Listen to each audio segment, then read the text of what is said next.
Sister Charlotte didn't hear this. Sister Jordan didn't see it. First, Assalamu alaikum, Sister Charlotte.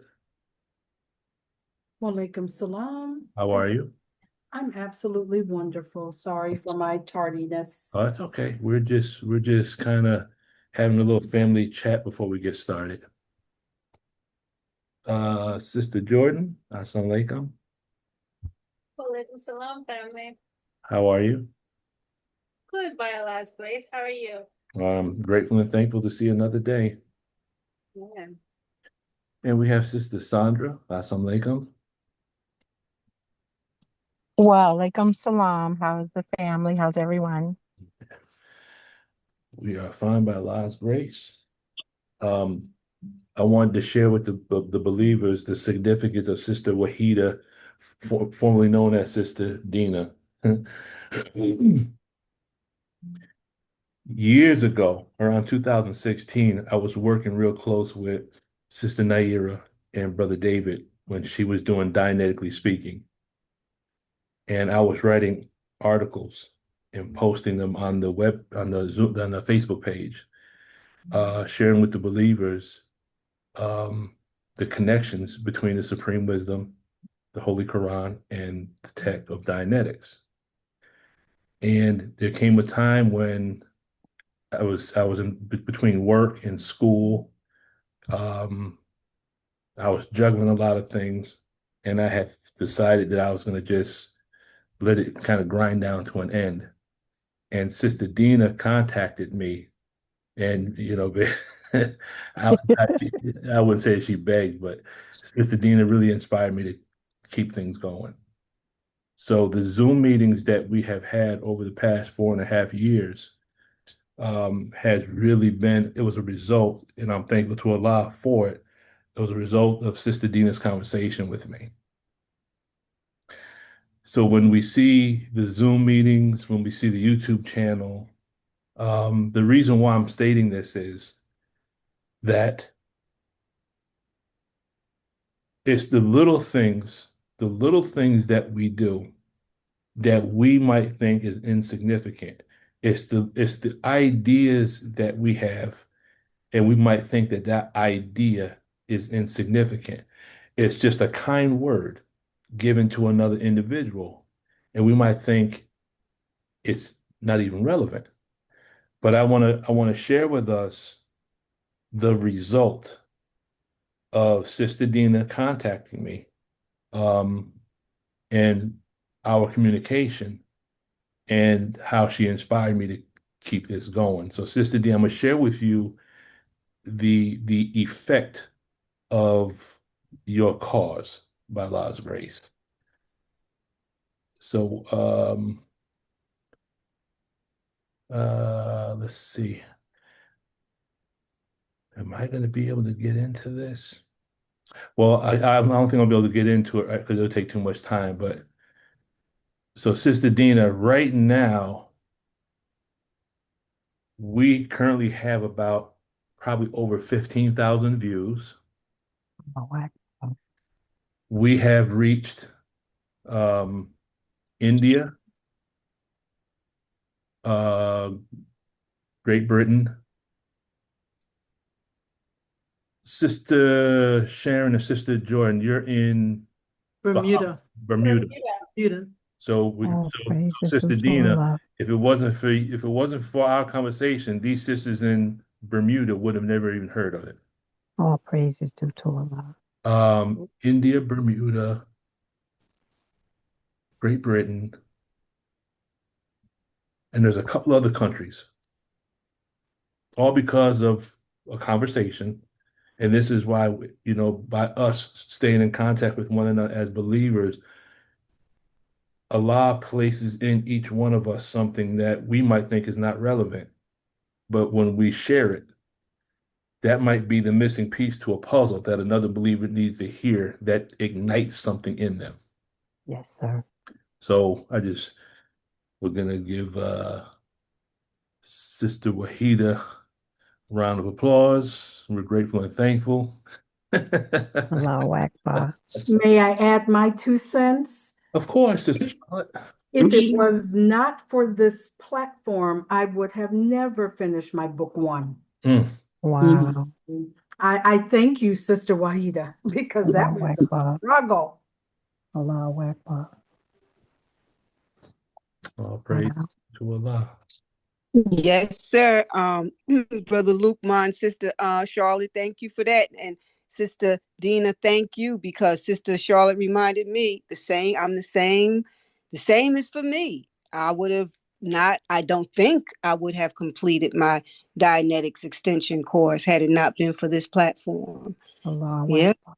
because brother was very encouraging to do that, to complete that, and his explanation of the nomenclature, the language that L. Ron Hubbard uses, him and Brother Bettine, very, very, very helpful for me in understanding. So I'm right there with you, Sister Charlotte. Yes.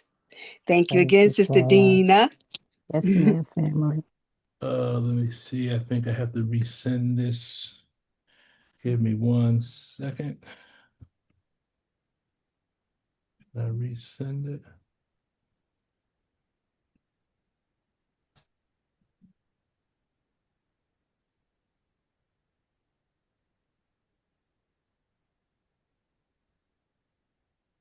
Okay, I'll resend it.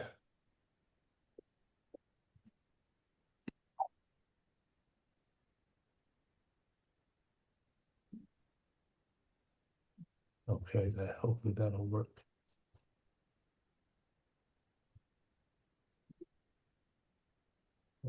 Okay. Sister Patricia, assalamu alaikum. Which Sister Patricia? You're the only Sister Patricia that's here thus far. Oh, Assalamu alaikum. Walaikum salam. We doing shout out? Am I the oldest one that been hanging with you this long, Brother Lukeman? Let's Because see. it was a spinoff from Sister Naira on Right. Tuesday. Right. Mhm. So you said we had been on here for 4 years? Our first meeting was April the 4th of 2021. So yeah, I started. Mm-hmm. I was in the process of moving down here from Michigan to Georgia, and I started in Michigan getting on. So I might be the oldest one been hanging with you. I think it'd be between you, Sister Ania. I'd have to go back and look, but the fact that 4.5 years went by so fast. Yes, when you said that a couple of weeks ago, I said 4 years already? Yeah, already. Oh my goodness. A lot of knowledge been poured into the heads. By Allah's grace. Yes, sir. Speaking of the wheel, Assalamu alaikum, Navigator. Assalamu alaikum, family. Happy Savior's Day. Walaikum salam. Happy Savior's Day, ma'am. Assalamu alaikum, everyone. Walaikum salam. And we have Sister Sultana. Assalamu alaikum. Walaikum assalam, family. How are you? Fine. And Happy Savior's Day. Allah's grace. Happy Savior's Day. Allah. And we have Sister Frankie. Assalamu alaikum. Yes. Walaikum salam. And who invited you, Sister Frankie? Sister Patricia. Oh, okay. Praise be to Allah. Okay. And iPhone is here again. iPhone, I pray Allah you can. That might be Sister Denise, Brother Lukeman. She has a new phone.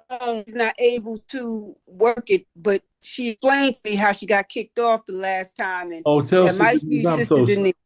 because I'm used to 314. So Sister Denise, if you're listening to me, I apologize. But we do security. Security. If we don't recognize the phone and if people don't come off mute at least to give the greetings, then we have to escort them out. But Okay. it's the I'm gonna make her, Brother Lukeman. make sure. Okay. So let us go ahead and open up in prayer, and then we will get started. Attention prayer. I seek refuge in Allah from the accursed Satan. In the name of Allah, the Beneficent, the Merciful, surely I am being turned to the O Allah, trying to be upright. To him who originated the heavens and the earth, and I am not the polytheist. Surely my prayer and my sacrifice, my life and my death are all for Allah, Lord of the worlds. No associate has he, this am I commanded, and I am of those who submit. O Allah, thou art the King, there is no God but thee.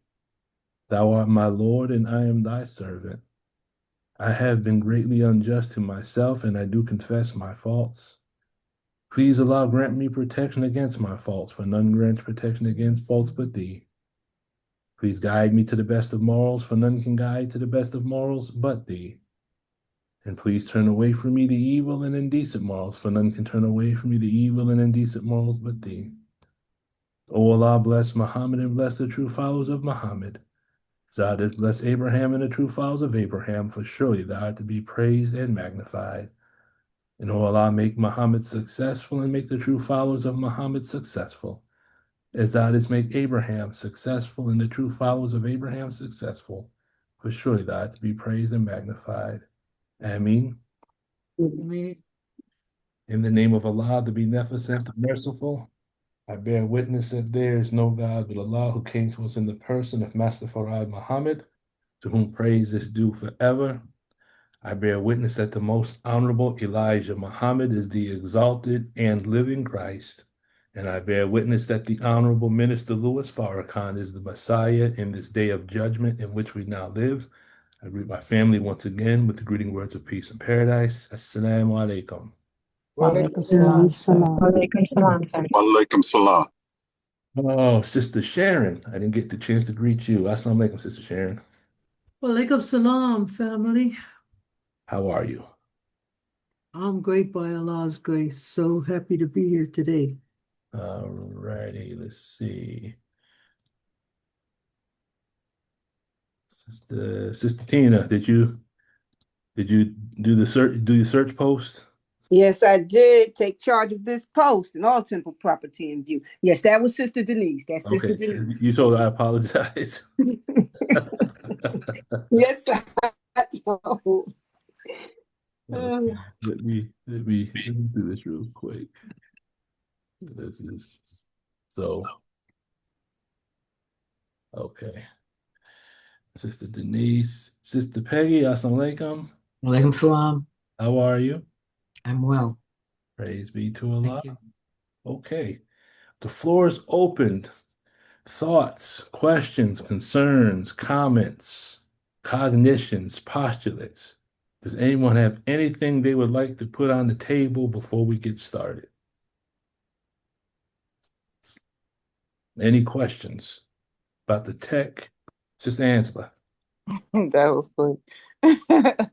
Assalamu alaikum again. While you all were speaking, I guess this is something that just popped into my mind, and somewhat of what I'm dealing with, as far as health-wise, that I'm coming to understand that it's not so much physical, it's spiritual. And this mind over matter thing, we really have to get and master and control it. The noise that comes at us from this world comes at us for a reason, because they know that we are young gods. And if we don't take a conscious or make a conscious effort to understand that there's a war for our mind going on.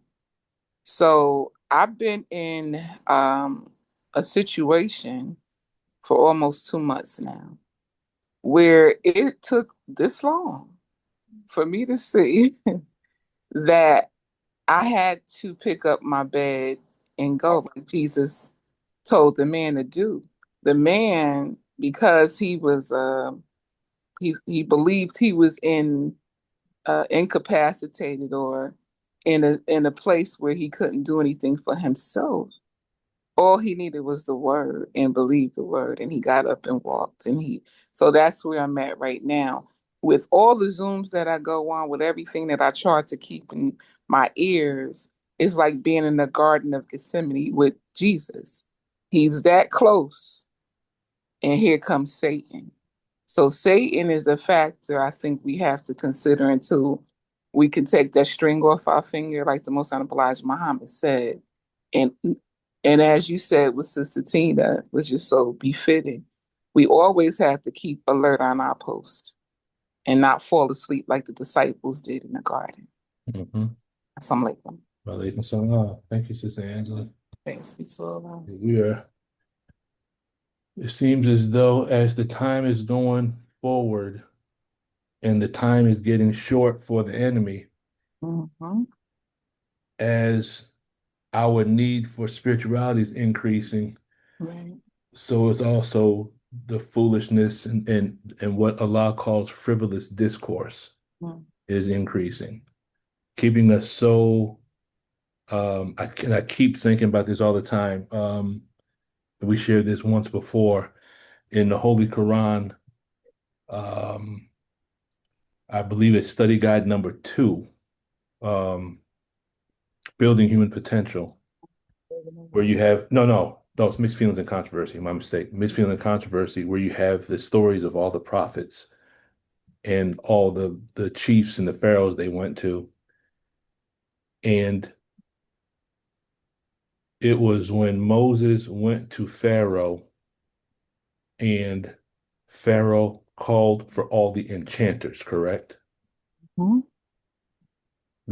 I'm sure we've all read that many times. Yes, yes. Now, the interesting thing about the Holy Quran, one of the miracles of the Holy Quran is that it doesn't matter what time period you're in, the information in the Holy Quran transcends time. Does that make sense? Absolutely. Yes, sir.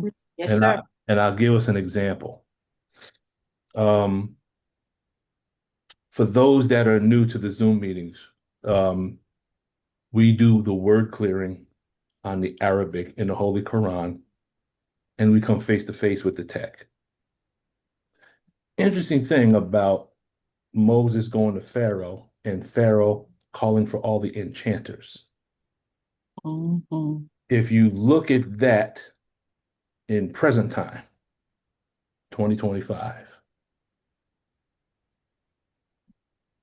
the word enchanter in Arabic means slide projector, and it also means magic lamp. Mm-hmm. TV. Oh, Have you ever used your phone for a light? absolutely. Yes, sir. Is this a slide projector? Yes, sir. So to me, if we take that story and put it in the context of 2025, we're being enchanted by social media. For sure. And it's social media that's keeping us away from our salat, our studies. Because I know I'm not the only one that does that. You get on this, and next thing you know, you look, and 2 hours have just shot by. Yes, sir. I And bear like, witness. how did 2 hours go by just that? Mm-hmm. Mm-hmm. And we have accomplished absolutely nothing. Yep. We have been enchanted. Loving the devil because he gives us nothing. Because it gives us nothing. Mm-hmm. So, wow. the time is short, and we really don't know how short it is because we really don't know how much time we have. I would think we would have to really increase whatever studying we're doing, just increase it even more. Right. And I'm sharing this with the believers, not from the standpoint of, hey, look at me, but just maybe as a possibility or a suggestion. But I said to myself, let me divide Message to the Black Man, Fall of America, Closing the Gap, and Our Savior Has Arrived. Mm. divided up into 30. And that way I can complete a full reading of all four of those books every month. And that's what my goal is for the upcoming 30 days. I want to at least get through those four books again. And it comes out, it's interesting because who knows the number for pi? What's the number for pi? 3.14. 3.14. And now if you switch the 1 4 around, you get 4 1, right? Mm-hmm. That's how many pages are in Message Black Man, 341. Oh. So it comes out, you only have to read, you only have to read like maybe 11 to 12 pages here. For Fall of America, Our Savior Has Arrived. It only comes out to like 7 pages, 8 pages. So when you look at how much time we actually waste, Mm-hmm. you look at how much time we waste, Mm-hmm. we can fit our study into that wasted time. And by doing that, I came across something, it's like I had never seen it before in Our Savior Has Arrived. Mm. The Most High Elijah Muhammad is dealing with the significance of the mind. Maybe we'll get into that. We'll see what happens. But the main thing is we have to increase our study. Sometime between now and the end, if someone would just remind me, Our Savior Has Arrived, page 128, I'll share it with the believers. Something that was there that's really, really relevant. Yes. Sister Peggy, you have the floor. Okay. Thank you. Assalamu alaikum. Walaikum salam. If you have probably a solution for me, then you can tell me, because I don't want to spend a lot of time. Because I have a client, and I know they're called pre-cleared, but I'm pre-cleared too. But I have a client that comes in, and he's a brother. He, not in the nation though. He does, when I with him, all he does is analyze his own case. How do I handle that to get him to actually be in reverie? Because you put him in reverie, but he's never there. He's always someplace else, so that when I try to determine if if his tone has increased, it's because he has decided that certain things have happened and this is the way it's just going to be, and he's all right with it. So he's constantly analyzing himself. And I've asked other people and they say, well, you need to straight wire and do all this. But I do a lot of things, just different things, to get him not to analyze his case and to be there. And I think it's because I think when he was first encountered, they did a lot of self-analysis on him. And so now that's all he does. So if anyone can tell me if they've had a case like this and what they did to help get him to be in reverie and be able to recall and not try to remember and not try to analyze his case. May I chime in? I was about to ask you, Sister Angela. Praise be to Allah. It's two things it's 3 factors to what you're saying, Sister Peggy, and I'm going to start with you.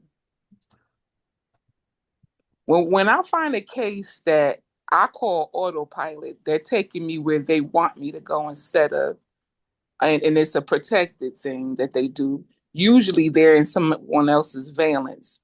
So you have to find who in his life was critical of him or analyzed him, always told him to check yourself. That's the first thing I would do. And I know who that is. Okay, so let him go on their valence and let him speak like they speak. Have him do the repeater technique until he can start seeing and hearing that it's not him. And then when we get to things like that and we find ourselves at a wall, guess what? It could trigger something in you as a pre-clear and an auditor also. So when we find ourselves kind of hitting a bumper or a lock or whatever you want to call it. Now we're gonna have to see how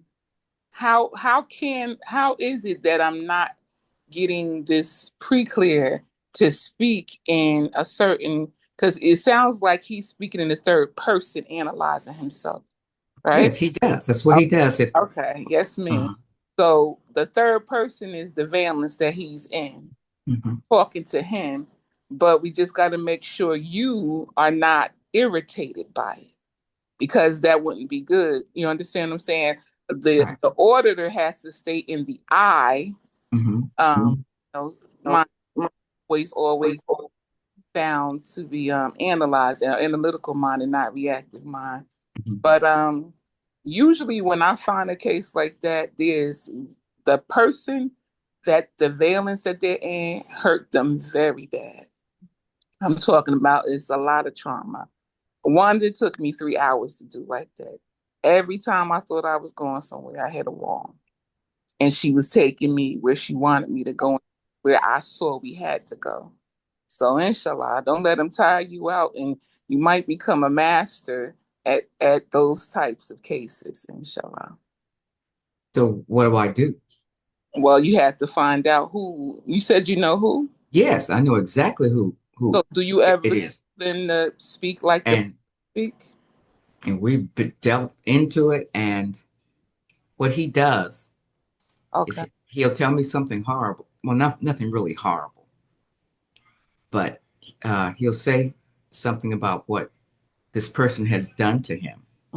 Then before it's over, he will decide that there's nothing that else can be done. This person was terribly traumatized as a child, and she can't do any better, and da da da da da. And I'm just glad I'm able to get up to get away from that. And then he seems to be happy, but he's not helping himself. He's not getting into the engram. I'm not getting into the engram. He's actually blaming himself. He's just using a different language to do it. If you listen to what you just said, he's excusing the behavior of the and hurt him. So now, as an auditor, so it's your fault. Is it your fault? You have to confront him with those type of hard questions so he can make some decisions. So your fault. So it's not. He's not saying that it's his fault. He's just having. He said that he has come to a realization that they just can't do any better. It sounds like a valence and a circuit. Exactly. But like I said, even with how you're saying it, he's excusing it instead of going through it. Right. Well, you're right about that.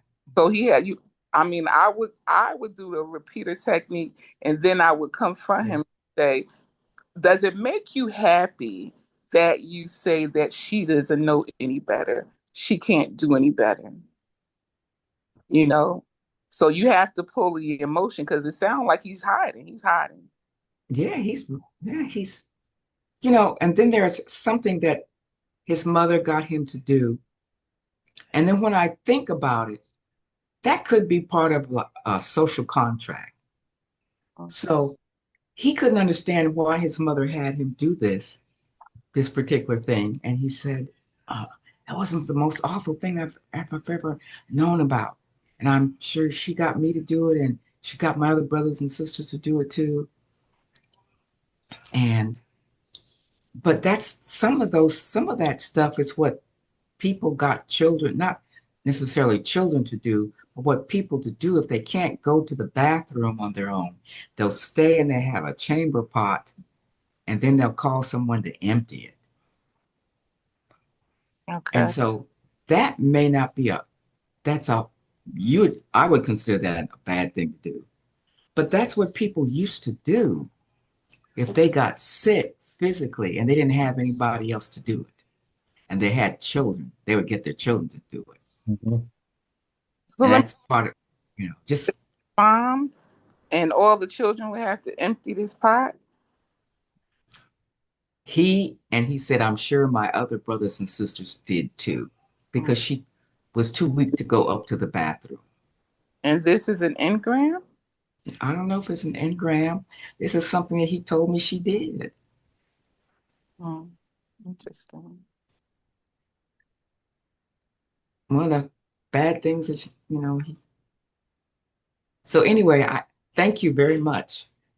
So I know how far I can go. Sometimes I just don't know if I can, because I've tried all sorts of things. I've done the repeater technique. I've done all of these different things. And, so next time I'll just say, does it make you feel happy that you no longer blame your family for some of the things that they did to you? It almost sounds like once you can tap into that, there's going to be a whole lot of charge. That sounds like to me, Sister Angela, you might, if if you agree, let me know. That sounds like what L. Ron Hubbard used to call a heavy engram. Hmm? Yeah, it's loaded. It's very loaded. Once you can tap that, it's going to be like, you ever Oh, see Dr. Pimple Popper? You pop on them things and all that stuff comes out. That's going to be that engram. A whole lot of stuff is going to come out. because it seems simple. If anybody has done it, I've done it for my grandmother. But as a male, we don't know how deep that rabbit hole go. We don't know if he had the wiper. We don't know if he had to clean it. So this is just the door. He said he didn't. He said he didn't do it. He just emptied it. And he just thought it was a ghastly thing to do. But that's because there were working toilets in the house and everybody used them except her. And that's when he realized that she was weak and ill. And he still, that was yeah. So do I put him in reverie at all? Do I just straight wire him? I've been doing a multiplicity of things. Have you ever straight wired him or had him in reverie in her valence? I'm asking. Yes. He got to put himself in her shoes to see Yes. what she really, Yes.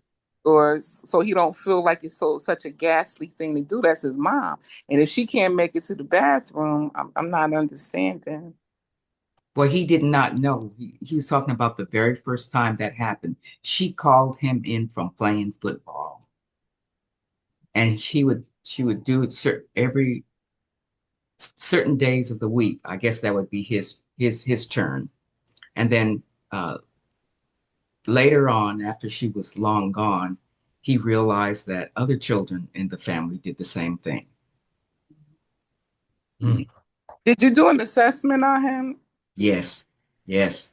What And was I think, the relationship, okay. Mike? And it's the funniest thing. That's the one that he despises the most. And because she was left with them when the father left. And so I did the one about the loss and the cyst. Is there possibly something there with issues between him and the father? Oh, I'm sure that too, because he was the first one to talk about somebody dying in his family. Hmm. But he still can't stand them. I mean, he gives them, this is what he says, I understand they can't do any better, but it doesn't make it any better on me. So I've got to be able to get him to stop analyzing them so much. I mean, is his analyzation rational though? Because that's the only way you're going to win is you have to stay in a rational, analytical mind. Because people can analyze. Now that you just said this other part, now I'm moving to somebody else, maybe a teacher, a counselor, or aunt that's maybe told him that. Well, she's weak and she can't. You understand what I'm saying? It could be somebody else's words about his mom that it seems that he don't really believe. He believed this was some sort of punishment. Well, he just believes because he's the youngest and he believes that for some reason he's been the worst treated. God. But I would love to talk to you more about this so that we can go on. So, yes, ma'am. Because I really need, because I've done a lot I've just done so much so I'm approaching it. I need to approach it in a better way. Yes, ma'am. Well, do both of you have either phone numbers already? Yes, sir. I have Sister Angela's number. Mhm. Yep. That's how we do it. Is there anything else, Sister Peggy? No, that's it. Thank you. Thank you, Thank both you. of you. Praise be to Allah. Sister Tina. Yes, sir. I was going to hold this to later on if it came up during your presentation, but when you started talking about wasting time, in other words, time spent better, spending our time better, I'm going to go ahead and bring it up now because now seems to be an opening for it. And it's something that I've read in the Holy Quran and understand better. And I just want to share, with everyone. Is that okay? Sure. It's in two different places and it's dealing with the topic that you're going to be going in prayer. And it's the first one I want to read is Surah 4, verse 103. And verse 103. So when you have finished the prayer, remember Allah standing and sitting and what is that? Recline. Go ahead, finish reading it, Brother Lukman, please. Okay. But when you are secure from danger, keep up regular prayer. Prayer indeed has been enjoined on the believers at fixed times. At fixed times. And when you are free from danger, remember that part. When you are free from danger, keep up regular prayer. Now go to Surah 68, verse 42 and 43.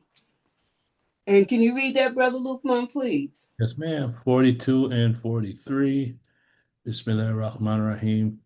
It says, on the day when there is a severe affliction, and they are called upon to prostrate themselves, but they are not able. Their looks cast down, abasement will cover them, and they were indeed called upon to prostrate themselves while yet they were safe. Okay. So that really speaks on 4103, right? It gives it more mass, does it not? There's a whole lot more in this, Sister Tina. Yes, sir. And so if you just go ahead and read through to 48. Okay. It says, so leave me alone with him who rejects this announcement.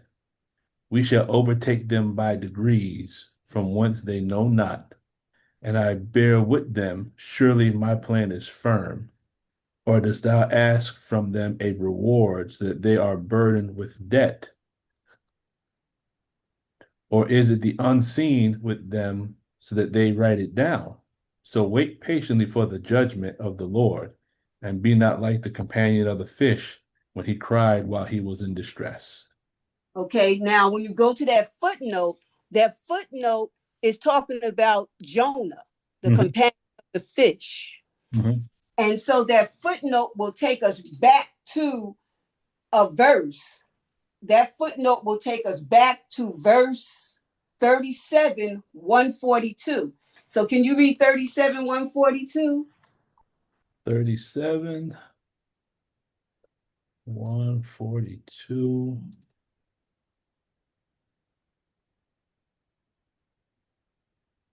Says, Bismillahirrahmanirrahim. So the fish took him into its mouth while he was blamable.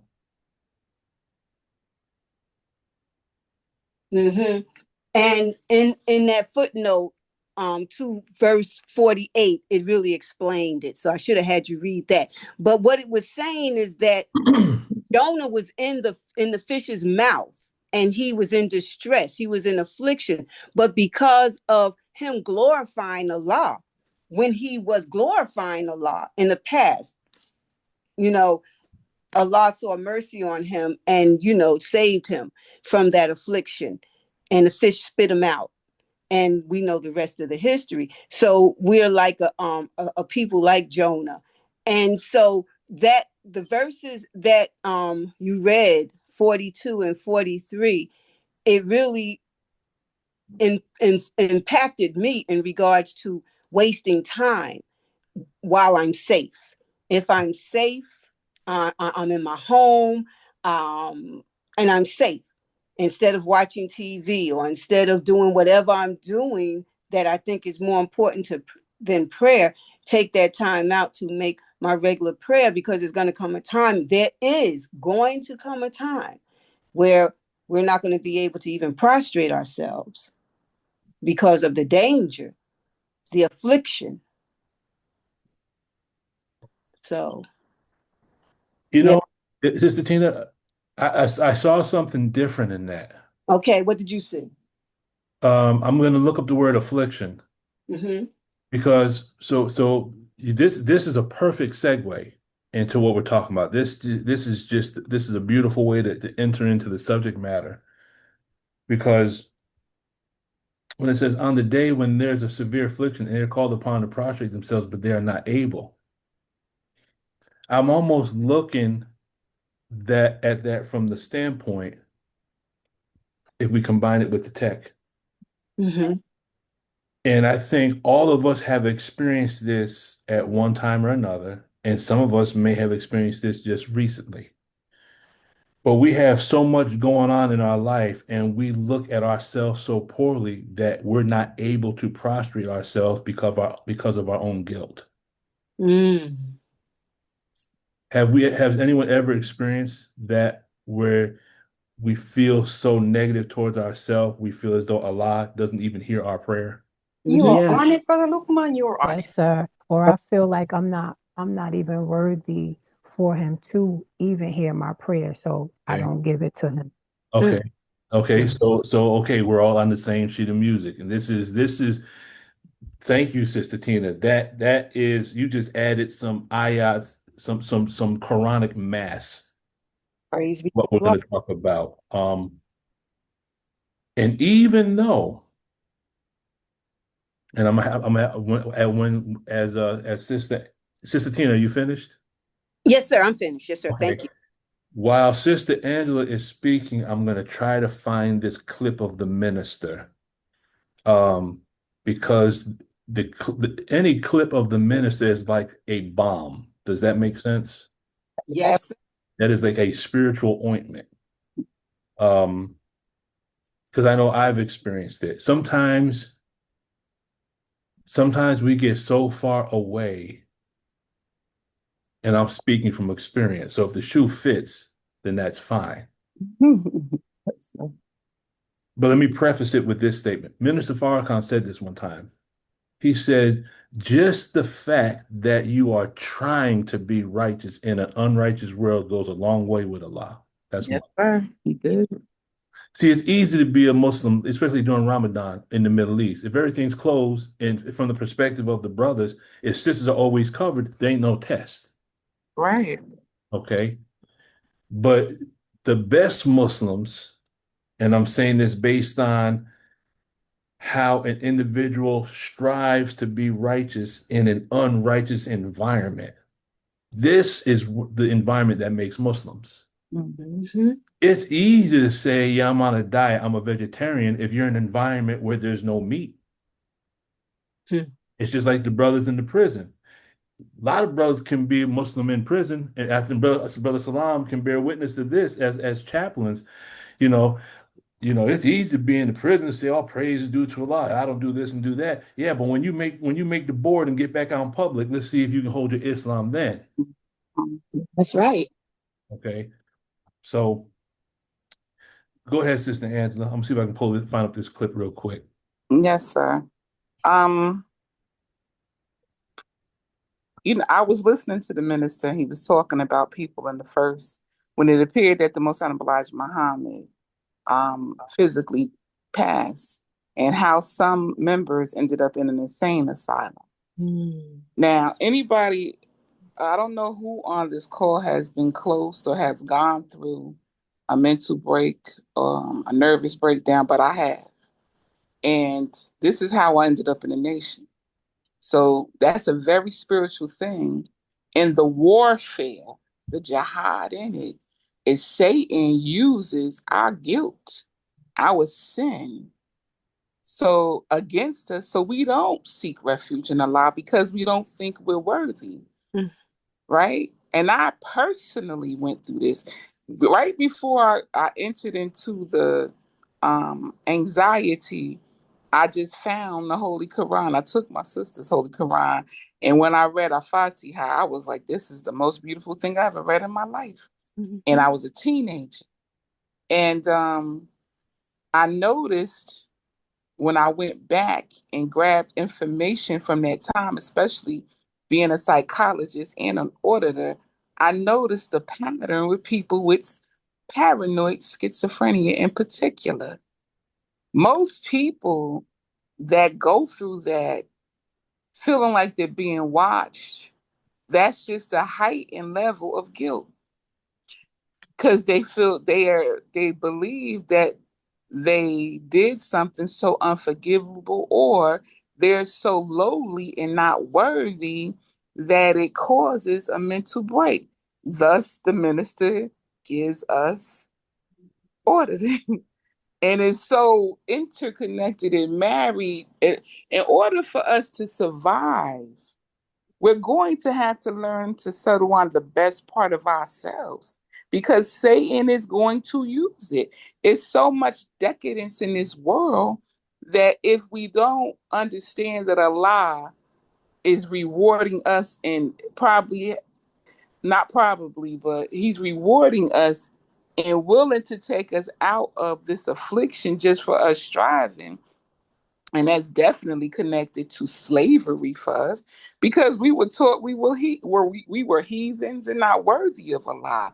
We were taught that God didn't love us. We were taught that we was made to be servants of other people. So we're fighting these inherited engrams. We're fighting the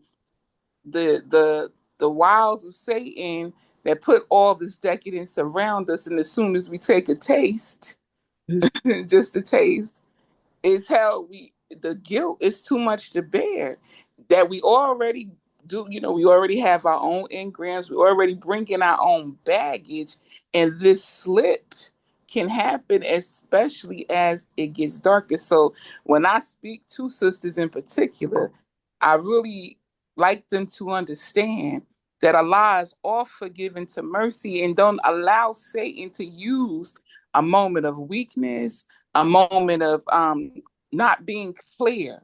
Because that's the thing. Don't we have to start becoming clear about what caused Allah to call us into existence? Maybe then we can kind of treasure this gift that nobody else but Allah can give us, and that's life. That's just a thought. But I do see the connection, Brother Luqman, with the people that I work with paranoid schizophrenia. Each one of them, at the end of it, it was something that they did that they couldn't forgive themselves for. So we're all kind of starting on the same page there, correct? Yes, sir. Yes, sir. Okay. So I'm gonna see if I can pull up this one. I don't know if this is the one, but while this is playing, I'll see if I can actually find the other one. But anything we hear from the minister is going to be a bomb anyway. So, you can never go wrong on that. So let me see if I can pull this up real quick. Let me go here. Let me go here. Okay, what happened? Here we go.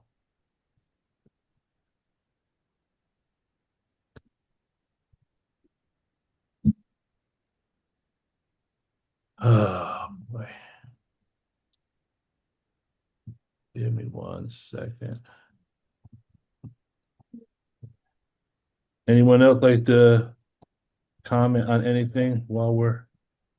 Sister Tina had her hand up. I think she. I'm finished. That was beautiful, Sister Angela, what you just said. And I just want to add, when Brother Luqman gave his perspective of what was read in the Holy Quran, 68:42, it made me think of times when I could not pray. I just could not. Just last year, and this year. And I think it happened this year during Ramadan because I was sick last year right after Ramadan. And it was affliction going on within me regarding, I can't even remember what it was regarding, but I could not pray, make formal prayer, but lying down and reclining and all of that and sitting, just remembering Allah constantly, but I could not. So I guess that was a form of danger for myself within, because of the affliction that I was going through within. And when I came through it, I had to face it and get through it. And when I got through it, I was stronger. But in that moment, I couldn't even prostrate myself. Yeah, so that was a good observation, Brother Lukman. Praise be to Allah. Praise be to Allah. Brother Wadu. Assalamu alaikum again, family. This whole conversation took me to a physical realm in terms of us being able to do what we can do when we're able to do it.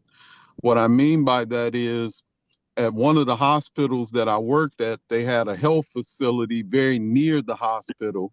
And when I would go there and work out or walk or jog or do whatever exercises, I would see the patients right there at the hospital.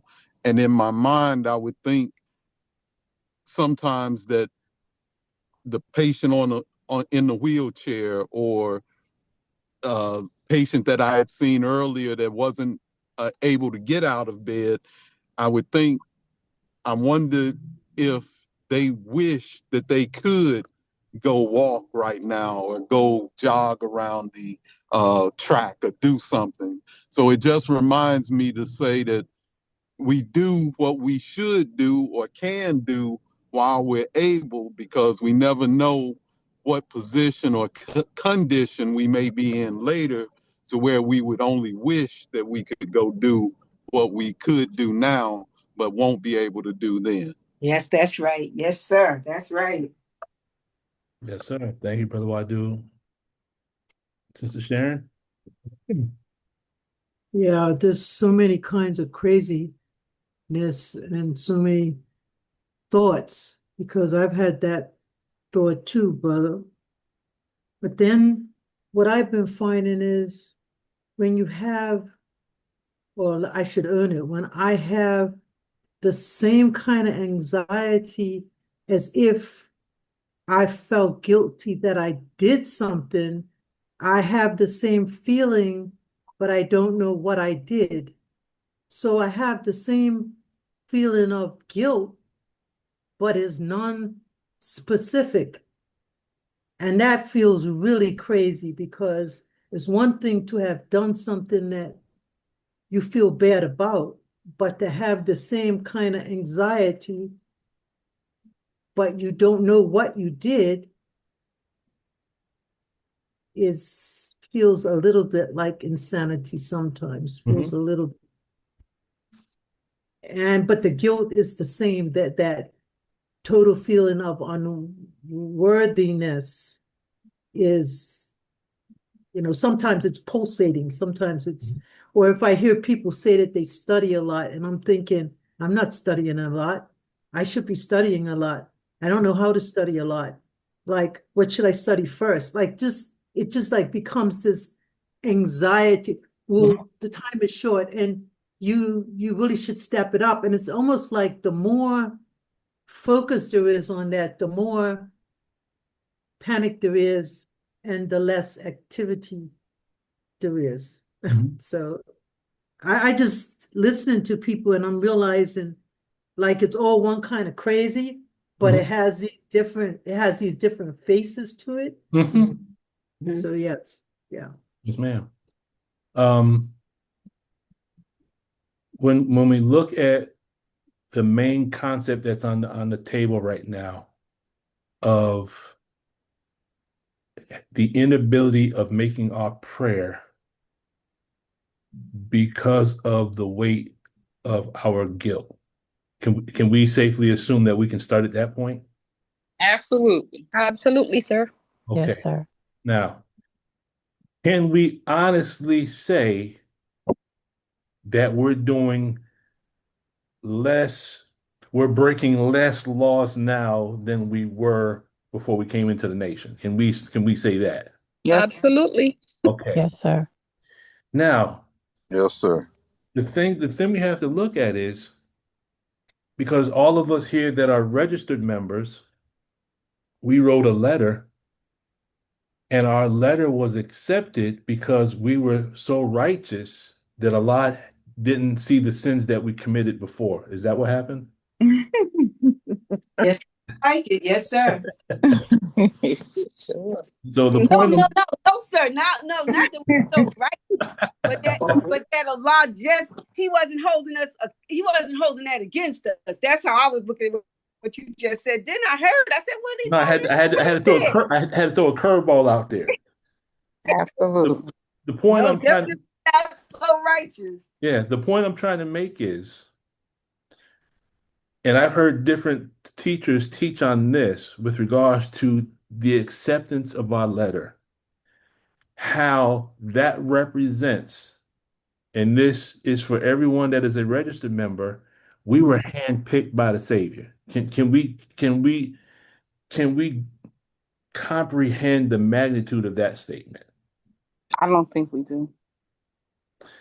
That's very hard. It's very hard. But the thing is, Truth. he handpicked us at the height of our Brother Lukman, grace. please. Brother Lukman, can you repeat that one more time, please? Please. The fact that our letter passed, and this is not something I'm saying, this is something I've heard other people say, like Mother Tynetta, Brother Jabril. Everyone on this Zoom were handpicked by the Savior. Mm-hmm. But we were handpicked at the height of our foolishness. Or lowliness. Well, yes. Mm-hmm. Rewind the clock back to the time period but don't stay too long, because you might get right. You might get stuck back there. We have to send Sister Angela to go find you.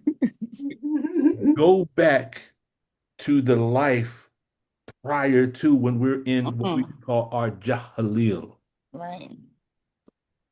Okay. We were chosen at that point. Mm-hmm. And it's safe to assume that we have improved since that point. Absolutely. The whole point of today's discussion, it's based upon, in the prayer, it says, I have been greatly unjust to myself, and I confess my faults. So the premise of what we're going to talk about today is prayer as a form of processing. We're going to marry the concepts of prayer and processing. Okay. Sister Angela, go ahead. And then I'm going to mention something about what Sister Tina, she's the one that mentioned it. And I want to show us something to lay another layer on the foundation, and then we're going to get into the prayer and the process. And go ahead, Sister Angela. I think one of the greatest atomic bombs that the enemy has done to us is take away self-love. Mm-hmm. Love, like you said, with Master Fard Muhammad coming himself, that's a degree of love most of us can't even fathom. And I had an incident earlier that I had a choice to make how I was going to respond. And because Allah has me in a place where I'm sitting and I'm watching and learning, and I was able to make a decision in love instead of in reaction or like manner. And that was big for me because then I understood when the minister said, take plenty. And love, we have to love ourselves and our people more than we hate ourselves and they hate themselves.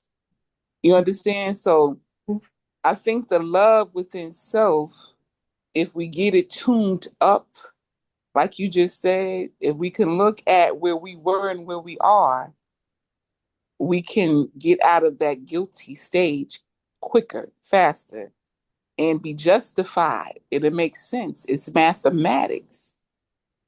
And then I go to the message to the Black man. The most honorable Elijah Muhammad said, if the enemy killed everyone on the planet, the Black man will rise again. So look at who we truly are. Allahu Akbar. Allahu Akbar. All right, I found the clip I'm looking for. I'm gonna play 3 short clips. That's good. And then we're gonna get into our subject matter. We go here, here, here. Okay. Can everyone see my screen? Yes, sir. Yes, sir. Yes, sir. With this evil, you are not that. I don't care how you present yourself, you are not that. You are manifesting the face of the circumstances that have shaped you. But in each of you is a deeper nature that is of God, for you are a direct descendant of the Creator of the heavens and the earth. The Quran says, set your face for religion, being upright, the nature made by Allah in which He has created man. And there is no altering Allah's creation. So at the core of your being, you are the righteous, all of you. But if we were to judge you by what you do, we would run away from you. But the more evil you are, the more I run to you. And you never hear me saying to the drug dealer, you no good so-and-so, I don't like what you do, but I know why you're doing it. I don't like the killing going on between us, but I know the hand that's behind it. So I cannot judge you by your present actions of evil because your good is buried. Your righteous nature is buried under the circumstances of your life. So I look beyond your faults. And I see your need. So I'm always pulling on that nature of God in you. Well, that definitely fit. Any thoughts, Yes, sir. comments while I search for the next one? Yes, sir. Yes, sir. Okay, go ahead, brother. No, you go ahead, Sister Tina. Okay, yes, sir. Thank you. When the minister said, the more evil you are, I hope I wrote it down word for word. The more evil you are, the more I'm running to you. Mm-hmm. And when he said that, it made me think about when I'm on the prayer rug and I'm confessing my faults. When I get to that point, that part of the prayer, oh Allah, I confess my faults. So the minister said, name them. So I named them. And the more I name them, Allah brings up more. Not in that moment, but after time, more faults come up. More faults come up. So it's like when I'm turning, when the minister said that, what I just read, the more I turn to Allah in prayer, the same as turning to myself. Baba. The more I turn to Allah, which is turning to myself to help for Allah to help me rid myself of these faults, the more evil I'm seeing in me. I guess I'm using the word evil. The more evil I'm seeing in me, the more I turn to, the more I'm running to me, running to Allah, running to myself. So going to him, bowing down to him, confessing my faults to him is running to him, and it's running to me. So the more evil I see, and more I'm running to, faults come up so that I can correct them, so that the spot remover on the blemishes, I just wanted to see that. Yes, sir. Thank you. Oh, thank you, Sister Tina. Let's throw a demo kit in there. Demo kit. For those of us that understand the demo kit, is there anyone that doesn't know what a demo kit is? Okay, so I don't. Okay, a demo kit is when you go to the org and you're on your extension, you're on your courses. They have a little bowl on the table and it has these little objects in it. And when you're having a difficult time understanding the concept, you can take little pieces, they're like pieces of glass and pieces of wood and buttons and stuff, and you transform the concept you're trying to study. You're giving it form. You're trying to illustrate it in 3 dimensions. Does that make sense? Mm-hmm. Okay. Yes, sir. So we coined a phrase a while ago that the universe is Allah's demo kit. When we look at the things that are in the universe, Allah is actually communicating to us through what we see in the universe. Does that make sense? Yes. Okay. Everything Yes, sir. So everything in creation is a word, right? Yes. So Allah, Yes. Allah speaks through picture. Okay. And you'll find that on page 19 of Closing the Gap. The Savior used to teach the believers in the very beginning through the form of pictures. Okay. Let's look at what Sister Tina just said, but put it into a demo kit real quick. We know the relationship between, if you look at the relationship between the earth and the sun, why does the earth stay in its orbit around the sun?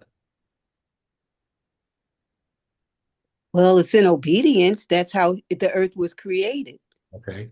It's in obedience. So it's acting with its nature. It's in obedience. Yes, sir. So it's in obedience.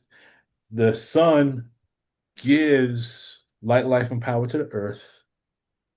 And the sun is attracting the earth, correct? Does that make sense? Okay, the sun is attracting the earth. So Okay. we can call that gravity, correct? Yes. Okay. Yes, sir. Gravitational pull. Now, the opposite part of that is the moon pulls on the earth, correct? Yes. The moon is trying to take from the earth something that originally belonged to the moon, the water, right? Correct. Yeah. Okay. But now the earth, we're taught, has a wobble, correct? Yes. Yeah. Okay. So for every action, there's an equal and opposite reaction, correct? Yes.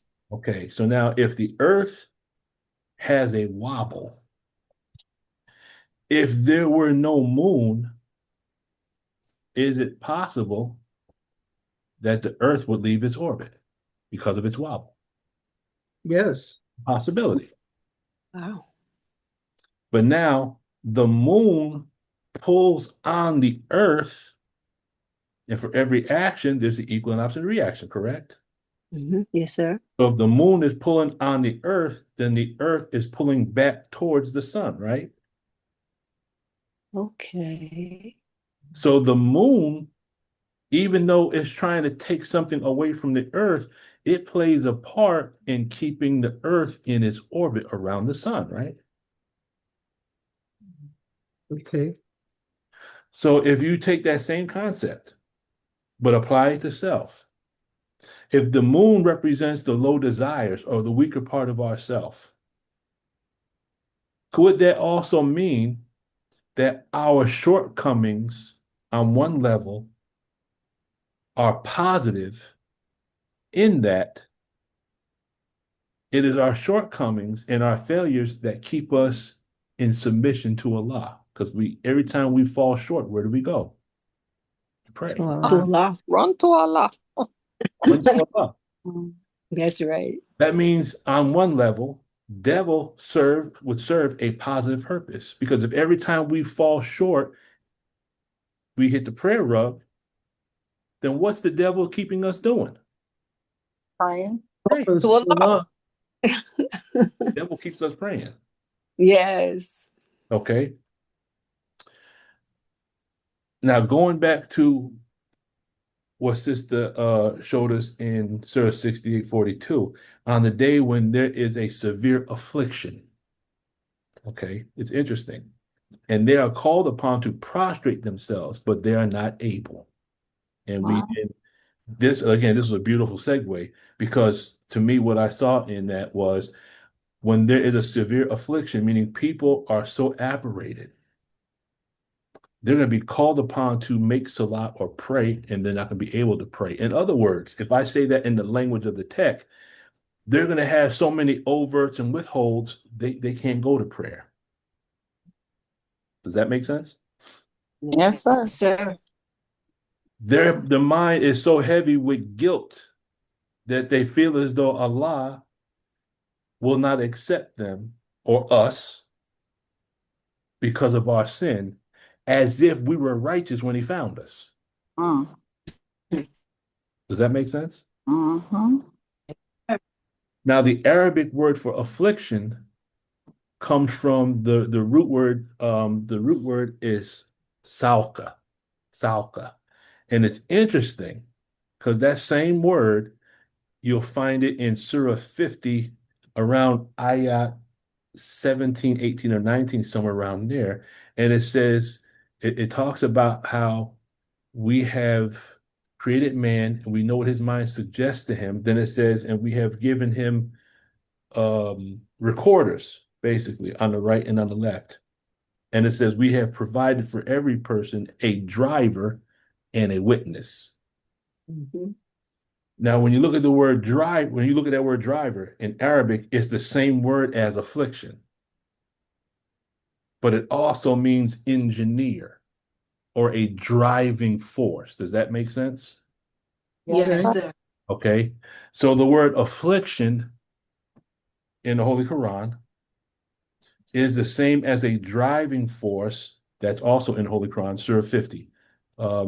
If you go to Surah 50, the first section starts with that I'm talking about starts with ayat number 16. If you read that whole section, that is the tech from start to finish. You'll see the tech in there. Okay. Okay. Have the concept of the engineer. And I think L. Ron Hubbard used the term engineer to describe the driving force in us that helps us to do things that we shouldn't be doing. Would that not be synonymous with the word compulsion? Does everyone understand that? Yes. Can you go a little deeper with that? Sure. Yes, sir. Sure. Okay. So on the day when there's severe affliction, so the key word here is affliction. Mm-hmm. That word in Arabic means to be carried away, to drive, to urge on. It's a driving force. It also means chauffeur. So some of us have urges that we have to try to get control over, right? Yes. Some of us have this voice that whispers, this whispering devil that whispers into the hearts of men to get us to do things that we say, well, today I'm not going to do this, and then we wind up doing it, correct? Yes, sir. There's that voice that is within Minister Farrakhan said that there's a voice and there's a counter voice, correct? Yes. Okay, and you'll find that concept in Satan and the Mastery of the Sexual Urges. So if we know the voice that guides us, we know that's the self-accusing spirit, correct? Yes, sir. And if that's the voice, the minister said there has to be a counter voice. Now, in the language of the text, we could say analytical mind and reactive mind, correct? Yes, sir. Yes, sir.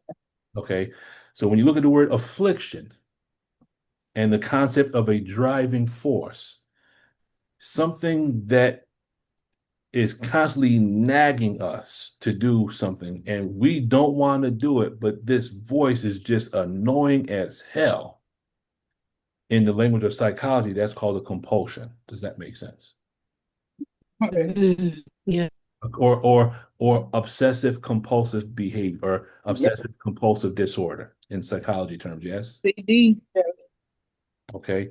So when you look at the word compulsion, which is equivalent to the word affliction in Surah 68, Ayat 42, this is what the text says about compulsion. Okay. So if you look at Surah 68, Ayat 32, and you look at the word affliction, align this meaning with that. It says this, it says compulsion. It's an engrammatic command that a person must do something a preclear feels compelled to do. For example, a person might have the basic purpose and personality to be a sailor, but have an engram which says he has to be a school teacher.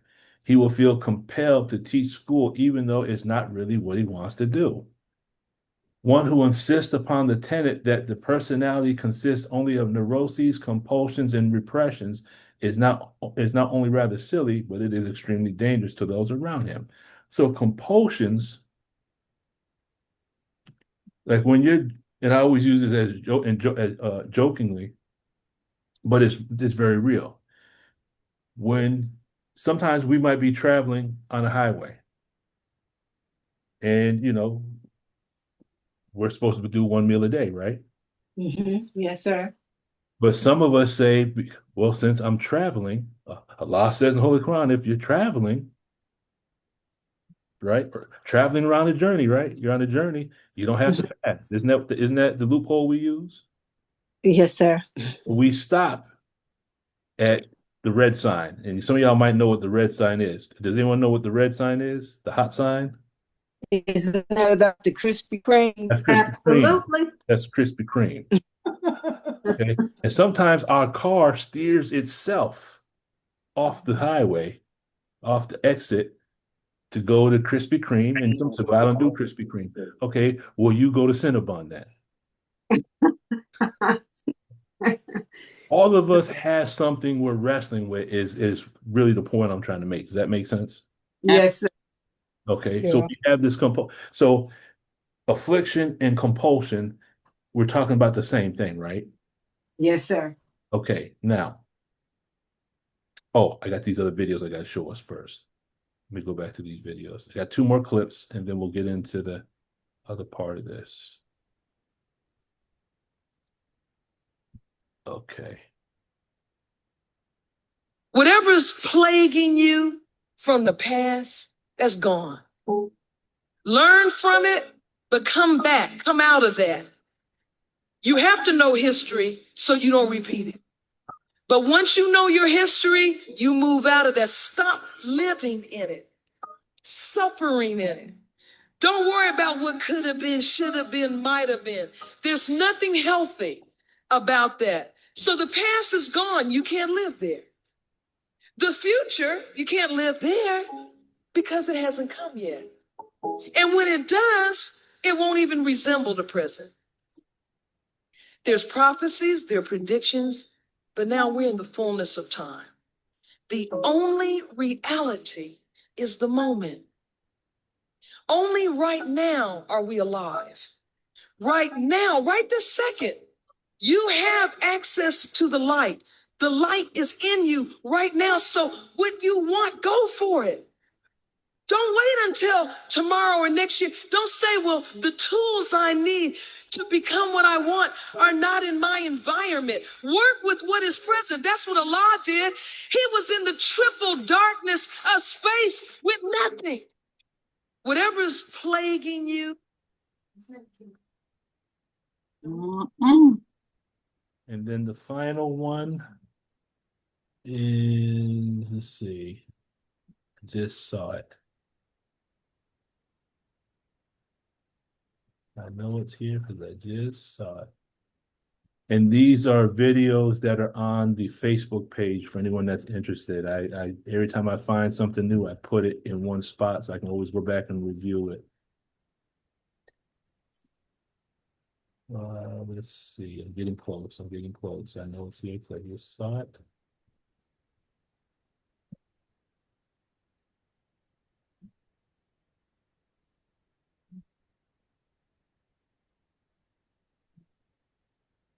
It should be right around here.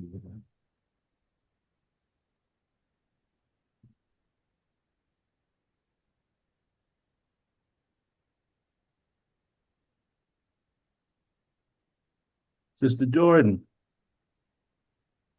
Yes, sir. When we were talking about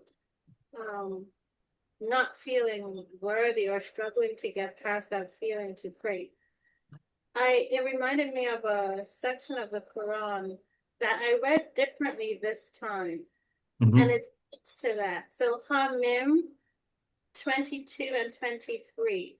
In the name of Allah, the Beneficent, the Merciful. And you did not cover yourselves, lest your ears and your eyes and your skin should bear witness against you. But you thought that Allah knew not much of what you did, and that your evil thought, which you entertained about your Lord, ruined you. So have you become of the lost ones. And the way I read that this time around was that the emphasis was on the you thought. So you thought not only that Allah knew not much of what you did, but you thought that your evil thoughts, which you entertained about your Lord. Right? So you thought that Allah, what am I trying to say? And that your evil thought, which you entertained about your Lord, ruined you. So you thought that the evil thought that you entertained ruined you. And the thought that you were ruined by that thought, that is what caused you to be of the lost ones. Not that Allah dismissed you as one of the lost ones, but you thought that your thought was so horrible that you then became one of the lost ones. So I thought that tied into what we said. I've never read it that way before, and I don't know if that's correct, but it was fitting for how I was feeling the day I read it. So that makes What surah is that? perfect. Hamim, so that's chapter 41, verse 22 and 23. Thank you, ma'am. Perfect. I gotta crack that one open now. Thank you, Sister Jordan. That's wonderful. And here's the last clip.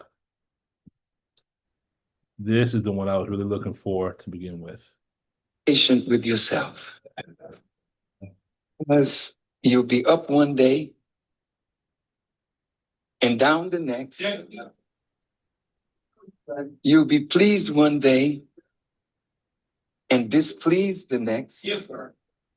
You'll be peaceful one day and very angry the next. But be patient with yourself because God is not through with you yet. See? Don't look in the mirror and talk down to you. Oh man, you're no good. Yeah, that's true.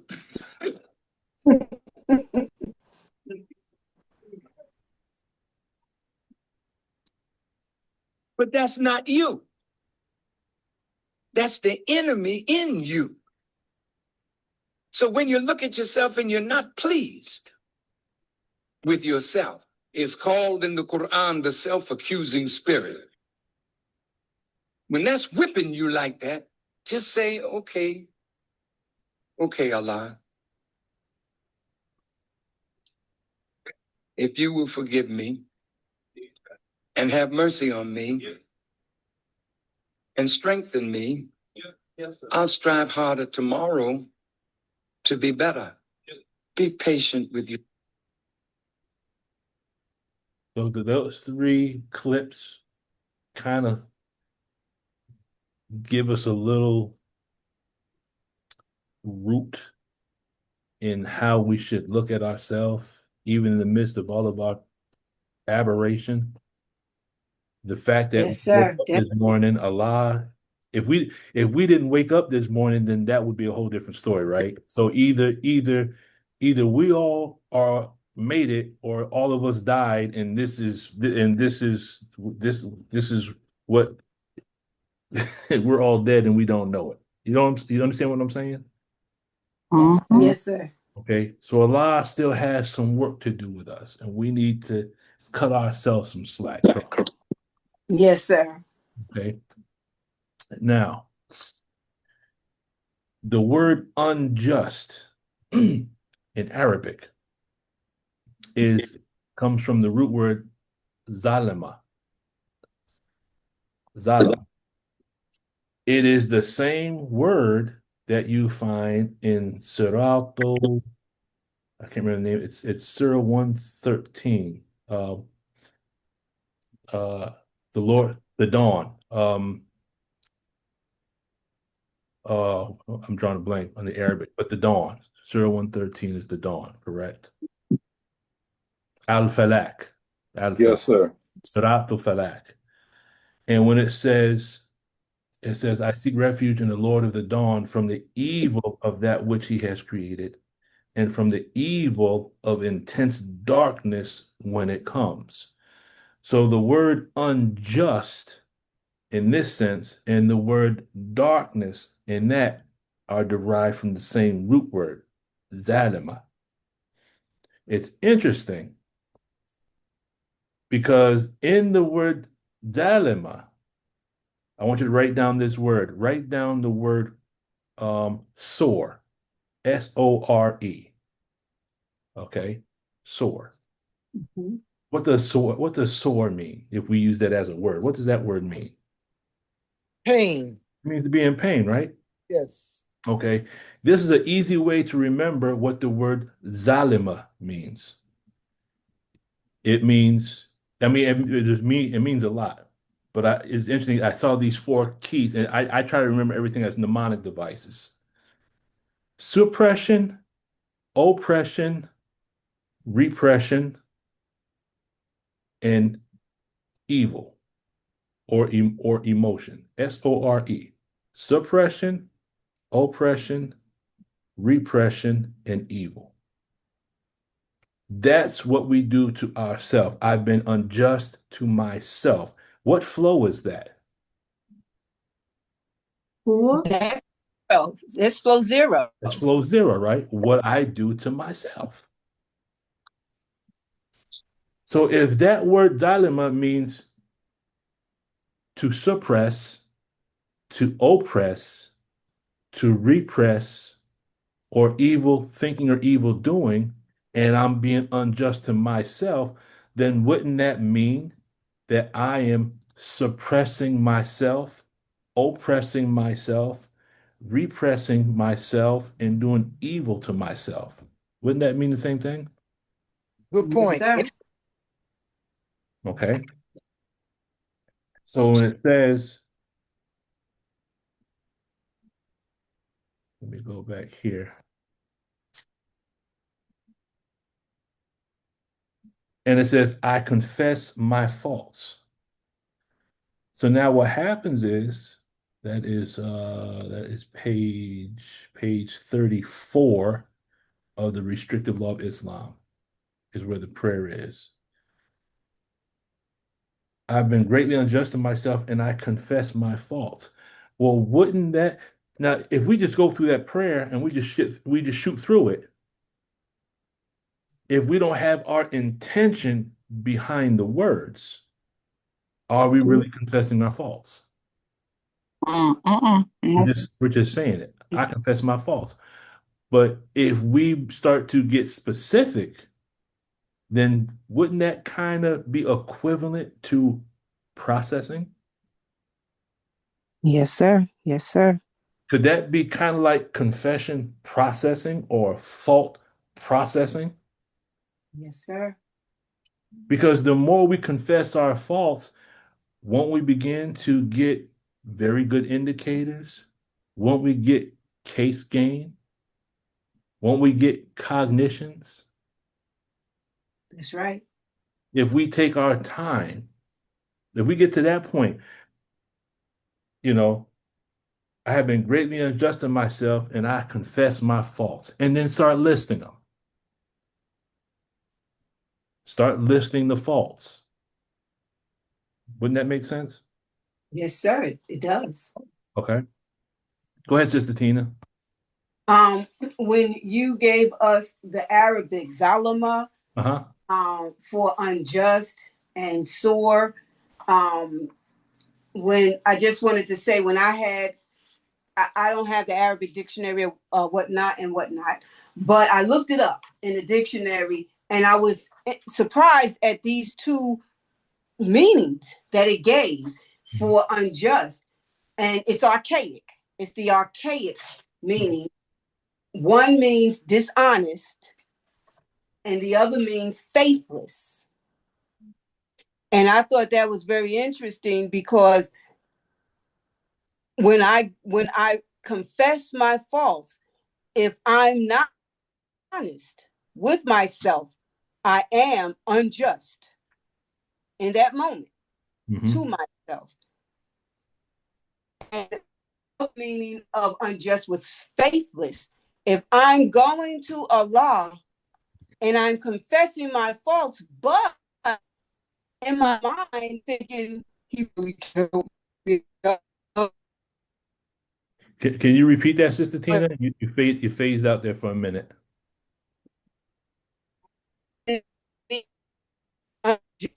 So it's We're losing. You're breaking up, Sister Tina. Moving, that's why. So can you hear me now? Yes. Better? Yes.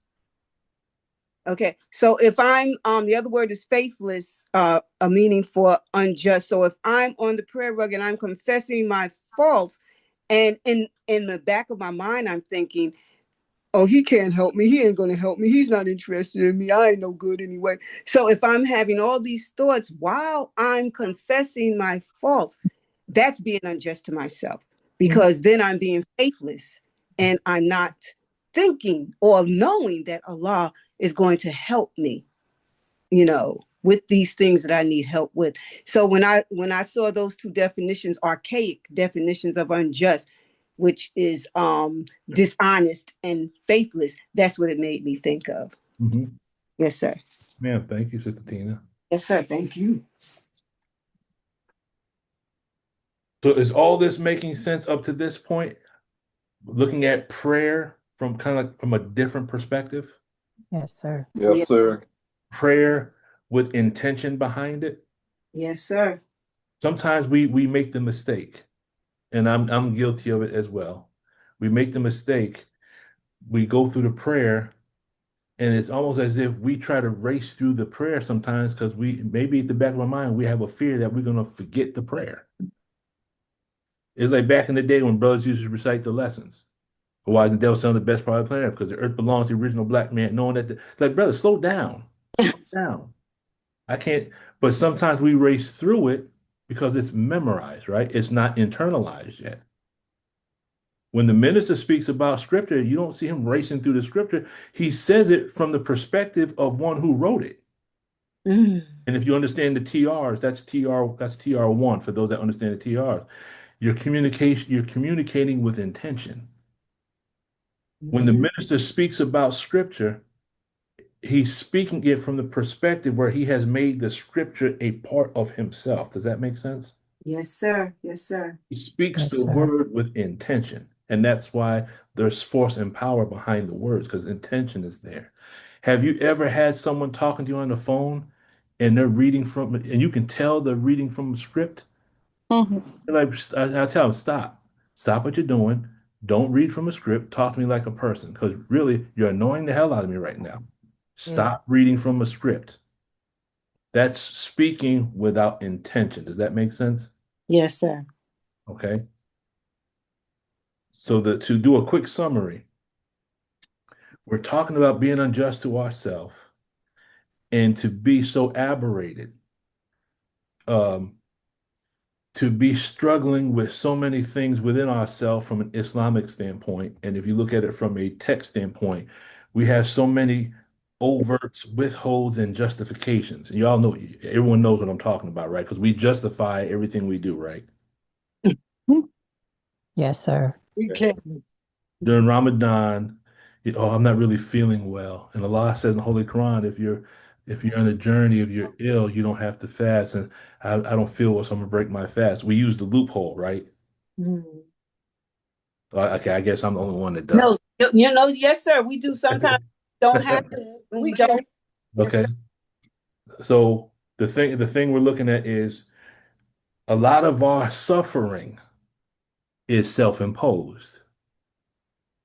A lot of the guilt we have is with regards to things that Allah has already forgiven us for. Haven't we been told that much of what we have gone through, Allah has already thrown it into the sea of forgetfulness? Yeah. Then why do we keep going back to the sea to pick it back up again? I feel better when I feel bad. We need to cut ourselves some slack and realize that we are striving to be righteous in the most unrighteous place on the planet. Yes, sir. And we need to give ourselves credit for just attempting to do that. Okay. Now, here's where we're going to get into the science aspect of it. If we have access to a dictionary, I want us to look up the word catharsis. Catharsis. So where my mind was traveling with this concept, I wanted to see what is the chemical or the neuroscience that could be connected to prayer. Because if prayer works, it's not a mystery God prayer. There's mathematics and science in prayer. Does that make sense? Absolutely. Okay. So I'm gonna call on my medical scientist, Sister Peggy and Brother Wadu, for your assistance on this level, if you would like. We're gonna look at the science aspect of prayer. Has anyone got the word catharsis? Yes, sir. I do. Go ahead and read catharsis. Catharsis. I hope I spelled it right. Purification or purgation or purgation of the emotions, such as pity and fear, primarily through art, it says. Then another one says a purification or purgation that brings about spiritual renewal or release from tension. Another one says elimination of a complex.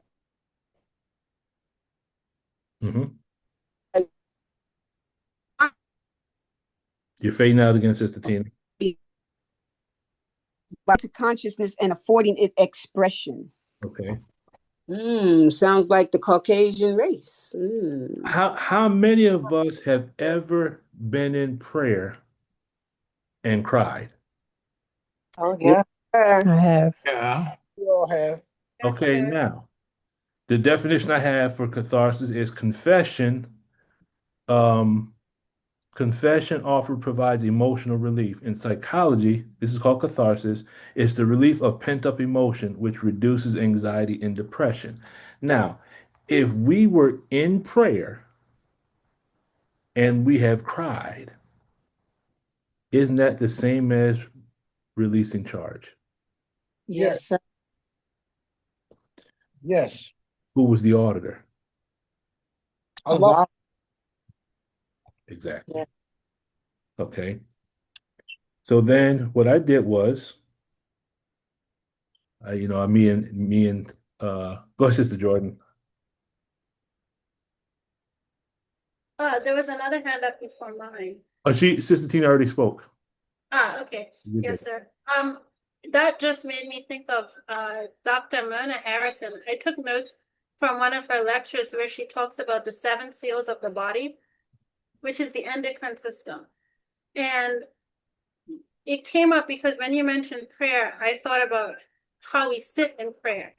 And she references the 4th seal, which she calls which is called the thymus gland, which she refers to as the 4th seal. And she explains the rhythm. So the thymus gland sits right next to the heart. And so she's explaining the relationship between the rhythm of the heart and its ability to open up the thymus gland. So for example, the rhythm of the waltz, that specific dance that the minister introduced to the nation, and we have these waltz events now, that rhythm opens up the thymus gland and it releases ultraviolet and ultraviolet liquid that then travel down the base of the spine. I'm getting back to it. So when you're sitting in prayer, the base of your spine is actually sitting in that pool of liquid, she explains. So whether you're, for us, it would be the sitting on the knees, but for those who meditate, it would be the sitting cross-legged. That puts the base of your spine right in the pool of that liquid. And that then sets off a cascade of other events in the body. So where was I going with that? I got so excited. So so when you talk about prayer and its ability to, or its impact on us scientifically, it also has to do with how we were taught to pray and what the vibrations of the prayer do to those systems in our body, what she calls the 7 seals, which are the 7 organs of the endocrine system. I think I managed to bring it back to the topic. Wow, that was beautiful. Do you have the link for that lecture? I do. I can say it's one of, I think I can share both of the lectures. I'm not sure which one that's in. One is called the Aquatologist and one's called Water Wars, but I think it comes from the Aquatologist. I can drop it in the chat. Okay. You know, when you mentioned Dr. Mona Harrison, it brings back a memory. And I've shared this with the believers before, but there's some of us who, and I'll share this story briefly. In dealing with Dr. Mona Harrison, I had the honor to meet her at Savior's Day 2002 in Los Angeles. And Mother Tanita Muhammad was having a workshop, and I always forget the brother's name that was a workshop dealing with the UFOs. I always forget his name for some reason. I don't know why I can't remember. India Rashad? No, this is back in 2000. Oh. Carlos Diaz. Carlos Diaz, thank you. Carlos Diaz. And the workshop was dealing with the wheels. And at that time, there was some information I wanted to share with Mother Tanetta. So I was waiting in the line at the end of the workshop. And it was a long line. And, you know, this sister walks up to me out of the blue. She doesn't know me from Adam. She said, brother, I see you have something real heavy you want to share with Mother Tanetta Muhammad. She says, share it with me. I'll make sure she gets it. So I stepped out of line and I started walking around. I didn't know who this was I was talking to. But it was Dr. Mona Harrison. And the conversation we had and the information she shared with me was this. She said our DNA has molecules that keep the DNA coiled up in coils. And these molecules are called histones. And she said, when you look at the word histone, there's 2 words, his and tone. She said, when you raise the vibratory frequency of your thinking up to the higher levels, you unlock these proteins and it allows you to gain access to the wisdom that's written in the DNA. I think she also mentioned it as the ancient scrolls. I was to stay in contact with Dr. Mona Harrison after that conversation, and then I think it was a year later she died under mysterious circumstances. There's a write-up if you Google Final Call newspaper, Dr. Mona Harrison, Mother Tanetta Muhammad actually did a full write-up of her passing in the Final Call. But if you can find that information, sister, I would greatly appreciate it, because the information for her on YouTube is very limited. And I think the only thing I've seen on YouTube is with water. I haven't seen anything like what you're speaking about. I would love to get my hands on that. Oh, yes, sir. It was a lecture on water, actually, but it evolved into her talking about other things. Okay. And I also do think I have the transcript, although I haven't edited it, but I'm happy to share that too. All praise due to Allah. Thank you, thank you, thank you. All right. So let's deal with the science behind this. So I use the AI as a tool. So when I have a question that comes to my mind, I throw it into AI, and the question was, if I'm not mistaken, I think it went along the lines of, matter of fact, let me see, do I still have it here? I should still have it. And I'll share this with the believers.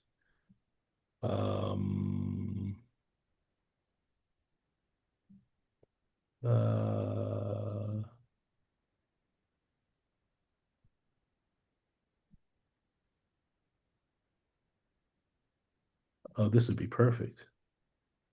This would be perfect.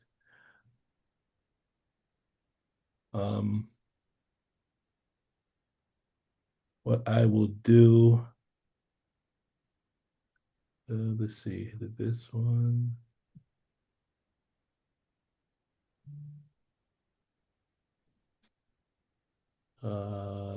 Okay, this one. Okay, so I'm gonna share with you. Okay, I found it. I'll share the screen with you.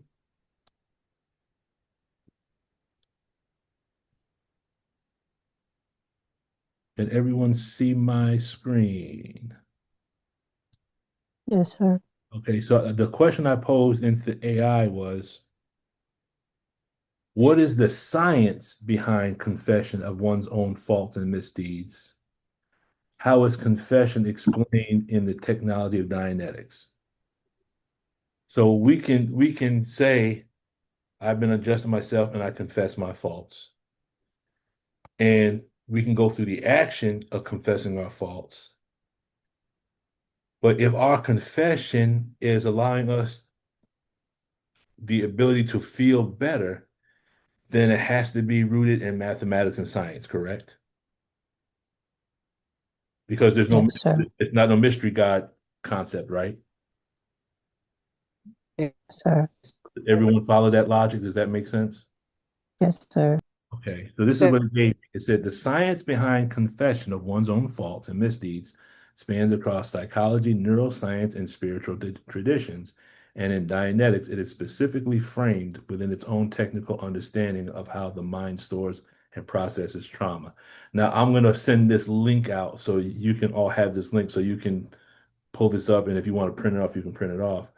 But when you deal with catharsis, it says, it talks about the release of pent-up emotions, which can reduce anxiety and depression.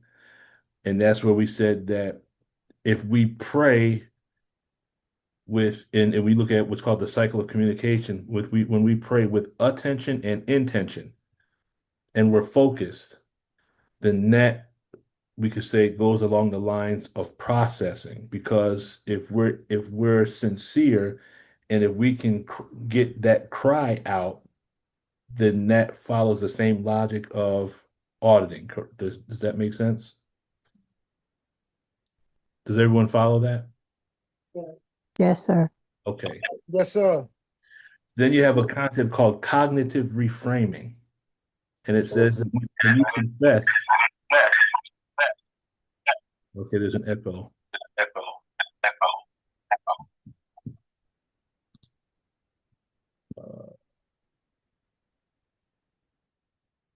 Okay, let's solve that problem. Okay, so when you deal with cognitive reframing, it says when you confess, you externalize your thoughts.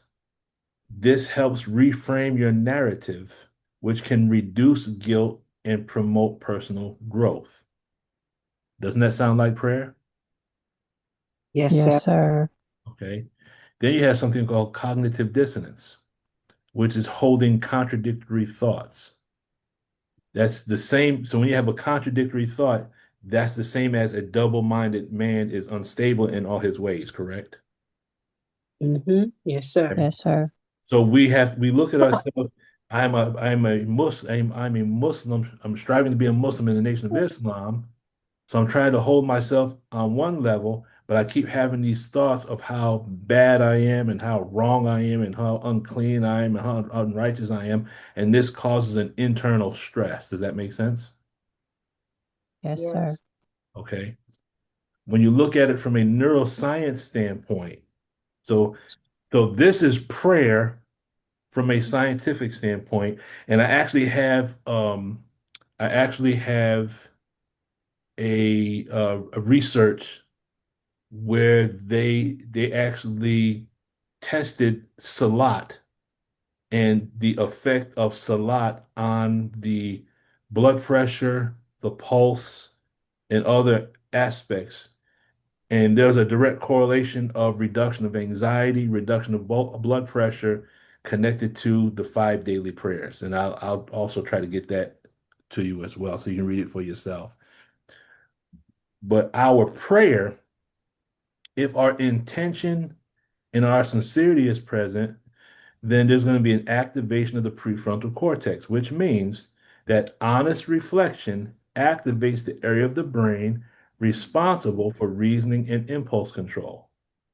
Now, remember how it said, let me go back.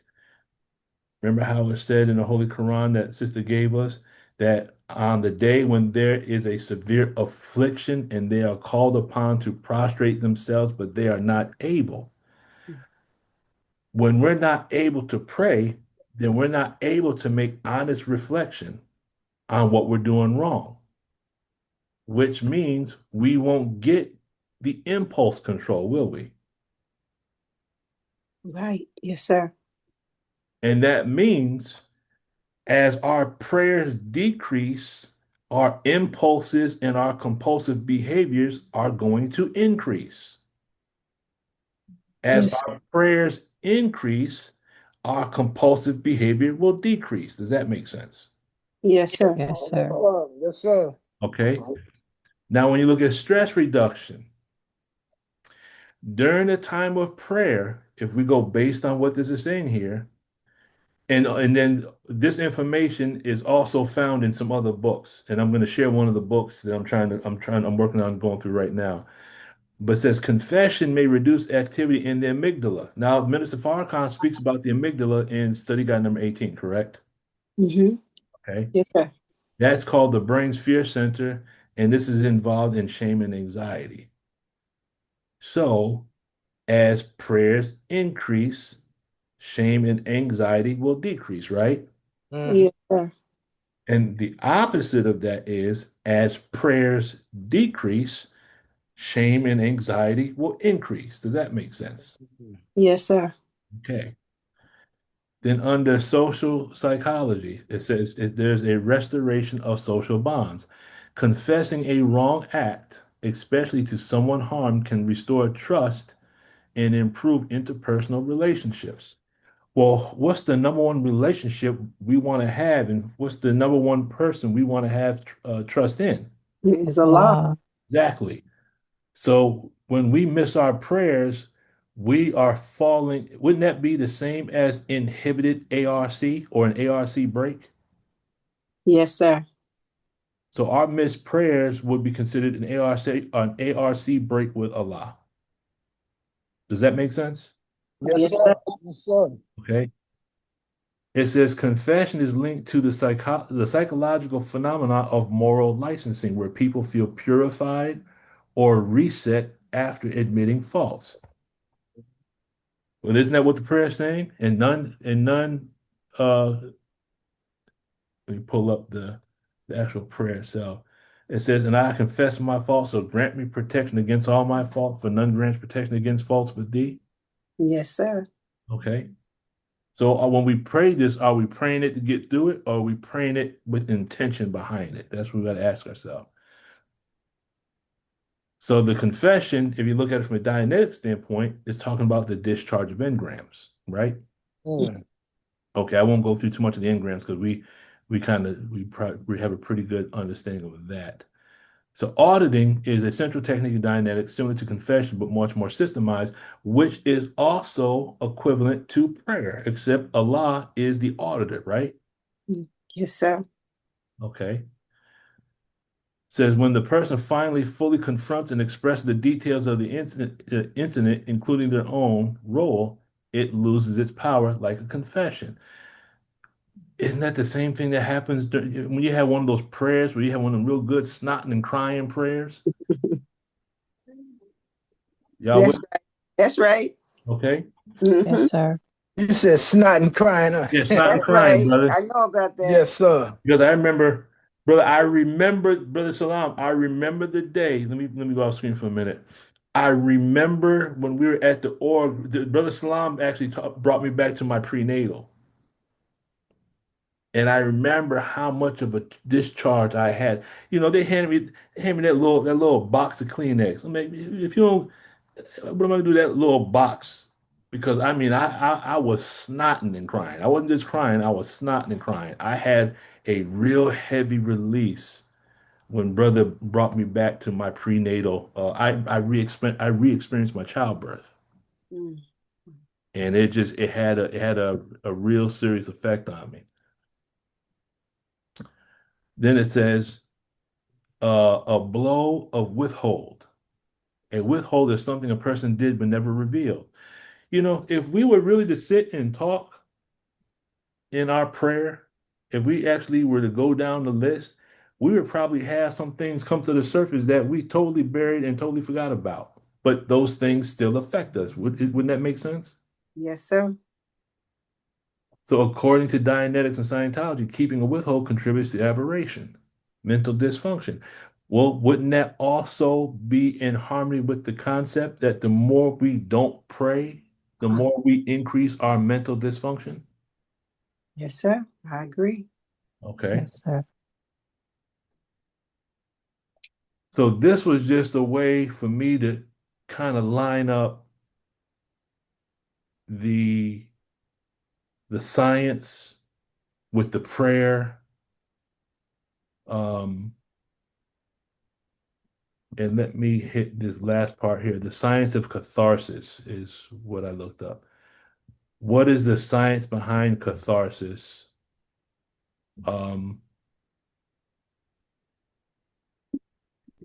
It goes into, and these are the same things that the minister speaks about in rising above emotion into the mind and thinking of God. But isn't that the same as processing in prayer? Because if we're praying and we're sincere in our prayer, and we begin to let go of the past, aren't we going up the tone scale? Aren't we going up into the mind and thinking of God? Yes, sir. Yes, sir. Okay. Write down this word. The word is codes. CODES. CODES.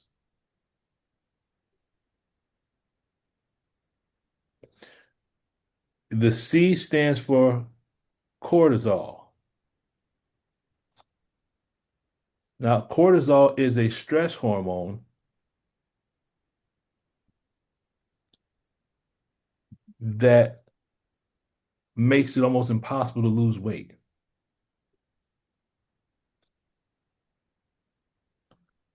So as anxiety increases, cortisol is going to increase. So then the opposite would be if I'm praying and we say, I seek thy refuge from what? Anxiety and grief, right? Yes, sir. Okay. If I can reduce my anxiety, and cortisol is behind weight gain, by removing the anxiety, by increasing prayer, that's one of the things that keeps me from weighing other than myself. Does that make sense? Okay. Good point. Yes, Good sir. point. Okay. So now the word codes, C-O-D-E-S. Let's go to the O. O is oxytocin. Oxytocin promotes feelings of trust, bonding, and safety. So if I'm going to prayer, who am I trusting? Who am I bonding to? And who do I feel safe with? Good point. Good point. Who would that be? Allah. Okay. So if I'm missing my prayers, Allah, so he's a good friend. could we say that there's something wrong with my trust? I'm not bonding, nor do I feel safe. It could be part of our aberration. Does that make sense? Because I know we all want to be connected to Allah, correct? Yes, sir. But like I said, the minister said there's a voice and a counter voice. So there's time. So we know when it's time to pray, but we know there's this counter voice that finds things for us to do when it's time for us to pray, to keep us from praying. And we have to learn how to say to that other voice, peace be still, I am God, correct? That's right. Go ahead, Sister Peggy. So once I looked up prayer, and I thought the most interesting thing about this that I read at that time was that when you open up to God, it's like opening up a good friend. Opening up to a good friend. Mm-hmm. And I think, so when we think about Abraham as the friend of Allah, or the friend of God, and Master Farad Muhammad, his name, he was also called Wallace, and that means friend. Mm-hmm. And Wali is a friend, like a young woman in some Muslim societies have something one called a wali, which is a friend. And that's one of the attributes. Yeah. So that's how I see it. That if I'm not speaking to Allah as though I'm opening up to a friend, then it doesn't feel like a prayer. My 5 prayers will then begin to feel like something choreographed. Mm-hmm. And so what I learned to do, and I learned this from a sister who is now no longer on the planet, and she said that she learned to speak to Allah as a friend, and she would say, Assalamu alaikum Allah, when she opens up her prayers. And so I started doing that. I would say, Assalamu alaikum Allah, please accept my prayer. And then I would go into my prayer.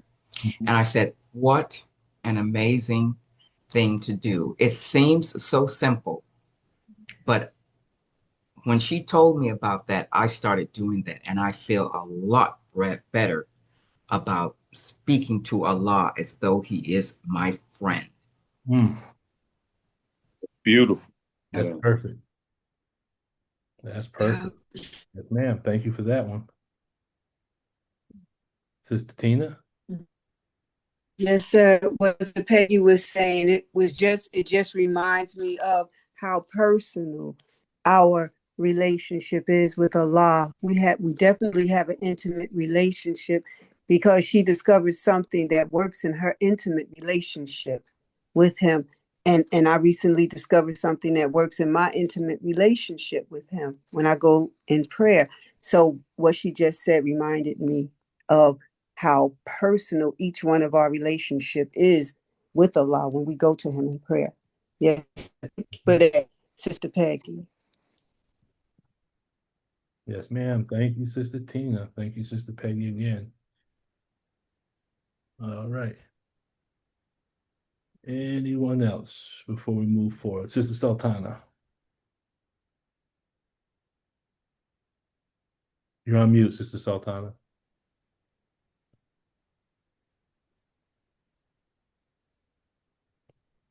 Sorry about that. Assalamu alaikum. So yeah, I was just wanted to share. Yeah, that definitely brought up the same for me as I try to work on being completely present during my prayers, taking notice when the mind starts to drift off and when it's thinking of other things during the act of prayer.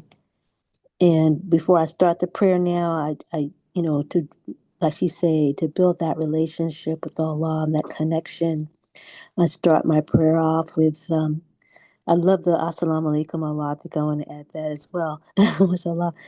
I start off with saying, "Oh Allah, please accept my intention, reward my efforts, and forgive me for all of my imperfections." Mm-hmm. And that's been allowing me to stay a little bit more present and focused when I pray now, making that intention. Mm-hmm. Most definitely. Intention is the force that's behind it.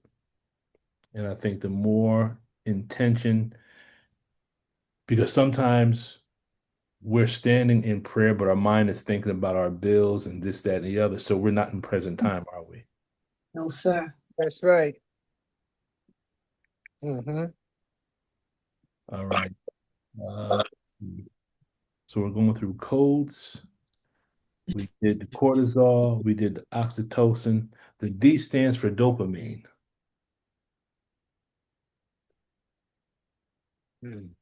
D stands for dopamine. Dopamine is a pleasure hormone. So you have dopamine and then the E in the word codes. The E stands for endorphins. So dopamine is one of the chemicals that you get pleasure from the anticipation of something that is about to happen. And the endorphin is what you get from actually doing what it is that you enjoy doing. Does that make sense? Yes, sir. Okay. And then the S stands for serotonin. So when you think of the word codes, these are all the chemicals that are present and working when we're making our prayers. Sister Peggy, you're on mute. Is there an E or is it just CODS? No, the E is endorphins. Oh. So all of those are increasing during prayer, and cortisol is decreasing. Okay. So when you have the oxytocin, the dopamine, the endorphins, and the serotonin, that's all bringing the body in harmony on a chemical level and producing a healing in the body. Does that make sense? Okay. And then the cortisol is decreasing, which is what you want. So the opposite of that would be if we're not praying, cortisol is going to be increasing and all the other ones are going to be decreasing. Now, Osama Elijah Muhammad says in Message to the Black Man that whenever we make our prayers, we wash away all the sins we have committed between those prayers. Have you ever seen that before? I've heard it. Yeah, Yes, that's a message to the Black Man. So what happens is when all these chemicals are working properly, you have the amygdala, which deals with shame and guilt, starts to reduce. You have increased activity of what's called the prefrontal cortex, which is the front part of the brain that deals with moral reasoning and self-reflection. You have what's called the anterior cingulate cortex. It's now we're talking about brain anatomy, and that has the ability to detect emotional conflict or double-mindedness. See, some people are double-minded and don't even know it. Does that make sense? What's double-minded? Double-minded is, if you look at it from a science standpoint, that's called cognitive dissonance. Oh, Okay. So it's when you got opposing things happening in your mind at the same time. And it causes mental aberration. You ever think about, okay, there's something you want to do, and it's no, I can't do it because, but I really want to do that. I think I'm gonna, nah, I can't afford it, but I think, how we go back and forth. Yes, I struggle with that. Yeah, that's double-mindedness. L. Ron Hubbard calls it the maybe. Maybe. It's because at that moment in time, you're getting ready to go someplace and you're trying to decide if you're going to take this with you or not, and you say, at that moment in time, you can't go towards the car and you're stuck in that spot, right? Yes, Yeah. sir. That thought, because you're going in two different directions, has you stuck in one place. Some of us have these ridges or this stuckness with regards to things that's taking place within our home. There's things that we need to do. I know I got to do that. Let me go take care of this first. I got to go. I know, and nothing gets done, right? Right. And then there's so many cycles of action that are in play in the house. We get so overwhelmed, we just say, "Oh, the hell with it. We're gonna sit watch TV." Because we're overwhelmed. Yes, sir. Okay. Yes, sir. So Brother that, Lukman, yes. is it the same if you have a whole lot of things to do and you do a little bit of each one of them till you get done? Well, that in and of itself is progress. But it could be easier just to complete one cycle at a time. Like for example, one of the things I used to do, I got to get back into the habit of it. When I make a list of things I got to get done, what I used to do is I put next to it the amount of time it would take. So if something I could put, this will take me 5 minutes, this might take 10 minutes. This is something long term. I put LT next to it. I can knock this out in about 30 minutes. So then all the stuff that would take 5 or 10 minutes, I try to go and get that just done. Just go and focus on that one thing, complete that cycle of action. I don't have to think about that anymore. And then you see that your mind becomes lighter. Your brain becomes lighter because like, okay, I ain't got to think about that anymore. That's a completed action. And once an action is completed, it doesn't exist anymore. Does that make sense? Yes, sir. Well, make good sense. Yes, sir. Once things are completed, that's not a weight on the mind anymore. That's completed. I don't have to think about that anymore. But the more things are incomplete, and I don't know if you suffer from this, but I suffer from this. I can go throughout the day and my brain will shoot into 100 different directions, 100 things I got to get done. And there's so many things I got to get done. Sometimes I got to sit still and say, oh, I got to slow down and just write things down. And then as I write them down, I try to just do one thing at a time. That's a good idea. I get all of the things done, but I want to say in a sense, I'm just scrambling. I'll do a little bit here, then I go to the next thing. By the time, I have everything done, but I'm exhausted. Mm-hmm. But what you said is pretty good, making a Turn list it and into a maybe game. timing it. Turn it into a game. Some things I do, I say, okay, let me see if I can knock this out in 10 minutes. I turned it into a game. See, Mine's just like a workout. I'll say, let's see if I can do this in 5 minutes. And I just turned it into a game. I'll try that. But write down all the things that you have to do, and then write down the amount of time that you estimate it would take to do it. And all the short things, just focus on that one thing and that one thing alone and get that out the way, because that makes your mind lighter to go accomplish the other things. I'm gonna try that. Thank you. Sister Sultana, did you have something else, or is that your hand from the last time?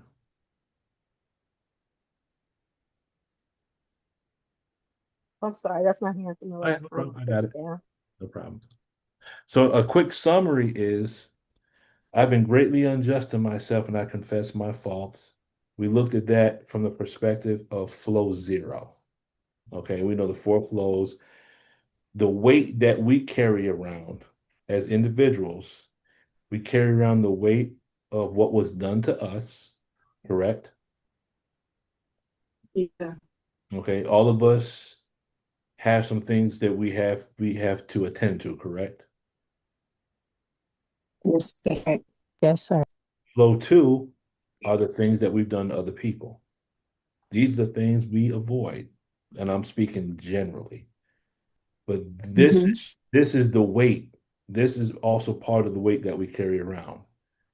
In the language of Islam, that's sin. Minister Farrakhan used the word deceptive intelligence. In the tech, these are called overts and withholds. And there's something called the missed withhold. Does anyone know what the missed withhold is? No, sir. Okay, because that's another weight we carry around. This is the thing that we did that we don't know if someone knows that we have done it or not. So we're wondering if someone knows. So let's someone knows already. well, we know Allah knows. I'm saying other people. Like say, for example, let's say, yeah, I only eat one meal a day, and I'm a strict vegetarian. And then we pull out of McDonald's with a bag with a Big Mac and some fries in it, and then brother so and so or sister so and so drives by. Damn, did they see me? Right? So we don't know. We don't know. So now we see them someplace else, and they say, "Oh man, I'm so damn hungry. I really could go for a burger." And you say, "Well, why would you say that?" Because we don't know if they're playing with us, right? You see where this is going? They could have just said that because they have a taste for a burger. But we as they're playing games, they saw me at McDonald's.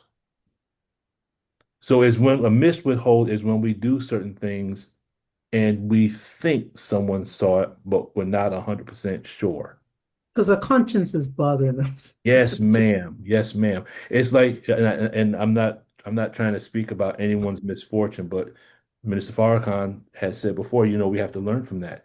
You know, had that individual been at the game and gotten away with what he was doing, that would have been a missed withhold, but he got caught in the Jumbotron. Y'all know what I'm talking about? Yes. Okay. Is there anyone that doesn't know what I'm talking about? I don't know, sir. Okay. It was on the news. Yesterday. There was someone, he was at a game with someone other than his wife, and he was all hugged up with her. They showed him on the Jumbotron. Wow. Wow. And the woman immediately covered her face, and he was like, you just saw he was like, See, now, if that wouldn't have happened, that would have been called a missed withhold. Because he was doing something he shouldn't have been doing, but he doesn't know if anyone saw him. So Now he knows. that's going to be a weight on the back of the mind. The bottom line is this: if we are striving to live as righteous as we need to be, there's no weight on our mind. Right. Because we're living the way we're supposed to be living. It just so happens that karma has a way of catching you with your butt in the wind like that. He was on the Jumbotron in front of everyone, and it's been all over the news. And I'm sure there's going to be memes all over the internet. This dude is never going to be able to live this thing down. Didn't he resign too? Say what? He had to resign from his position. Yeah, he had to resign. So that cost him his job. Now Wow. think about what he's got to do now to go find a job someplace else. Now he's got this thing hanging over him. So that's a sign to us as believers that if there's certain things that we're not doing, we need to get our act together so that we're not caught out there like that. Sister Sharon, you had your hand up? Yeah, it just made me think of so the book I'm reading right now is A New Slant on Life, and it speaks about the difference between ethics and morals. Mm-hmm. And one is what's laid down by the community, but the other is the internal. Mm-hmm. I'm trying to remember which one it is. I think it's the ethics. I think it's the internal sense of what is right and what is wrong. That's correct. That's what determines for the individual what is the line he will not cross. Mm-hmm. Or that if he crosses, he will be bothered by his own conscience. Mm-hmm. But I wanted to ask one thing. I think you answered the question, but the double-mindedness, is that the same as if you're praying and you say the word, but the other voice in your head says, that's not you.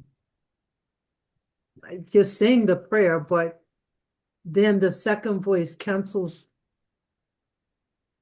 what you just said because you don't feel like that you're worthy of that, or you haven't really been true to that. So you say it and then it gets very tiring.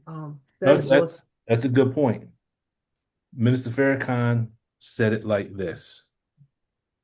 He says, I'm paraphrasing it, but the premise of what he said was, before we make our salat, we say, A'udhu billahi minash shaitanir rajim, right? I seek refuge in Allah from the curse of Satan, and we're in the room by ourselves. Yes. Right. That Satan is not a spirit or something floating around in the room. Minister Farrakhan said that we have a voice and we have a counter voice. Sometimes we're making our prayers and we have a whispering devil sitting right there while we're making our prayer. Oh, yeah. Sometimes, have you ever experienced it? You're making your prayer and then you forgot the prayer and you had to either start over. And this is something that's very embarrassing, but it happens, especially when you're in a large setting like this. You say the prayer and then you get distracted. And then instead of trying to stop and go back, then you have to kind of fill in the gap with some other things that ain't got nothing to do with the prayer. And then everyone knows you forgot the prayer. But it happens to all of us, right? Come on. Happens to me. Because there's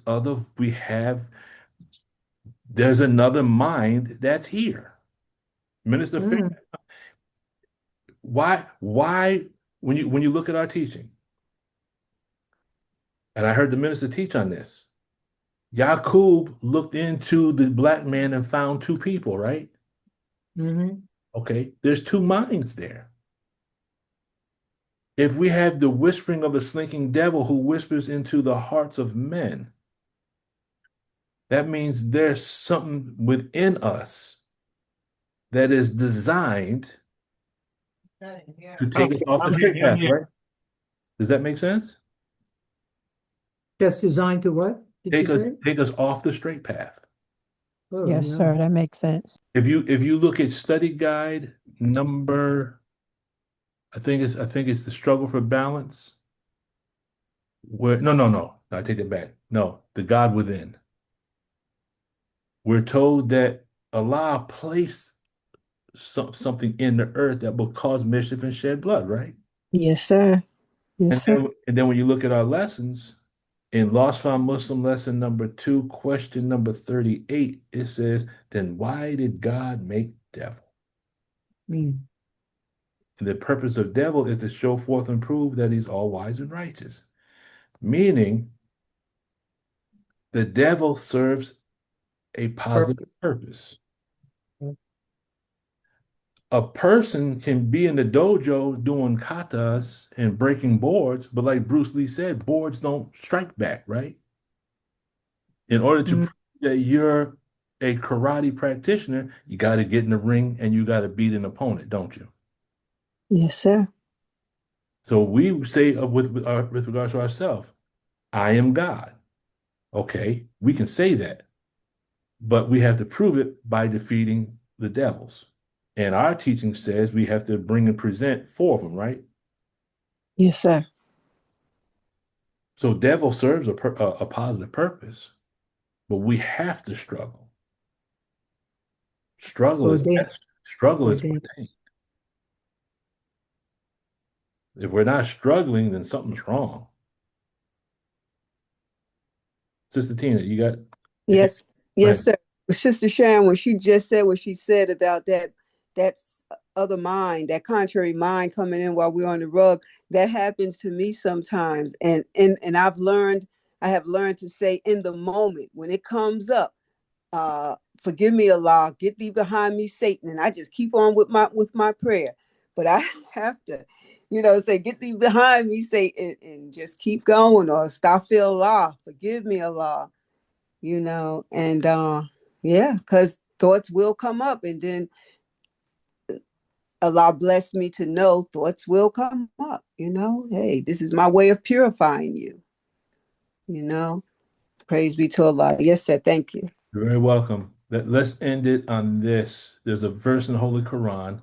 It's Surah 53, ayat number 32. So 53:32. This is what it says. It says, in the name of Allah, the Beneficent, the Merciful, those who avoid the great sins and the indecencies, but the passing idea. Surely thy Lord is liberal and forgiving. Now, when you read that footnote, it says this. It says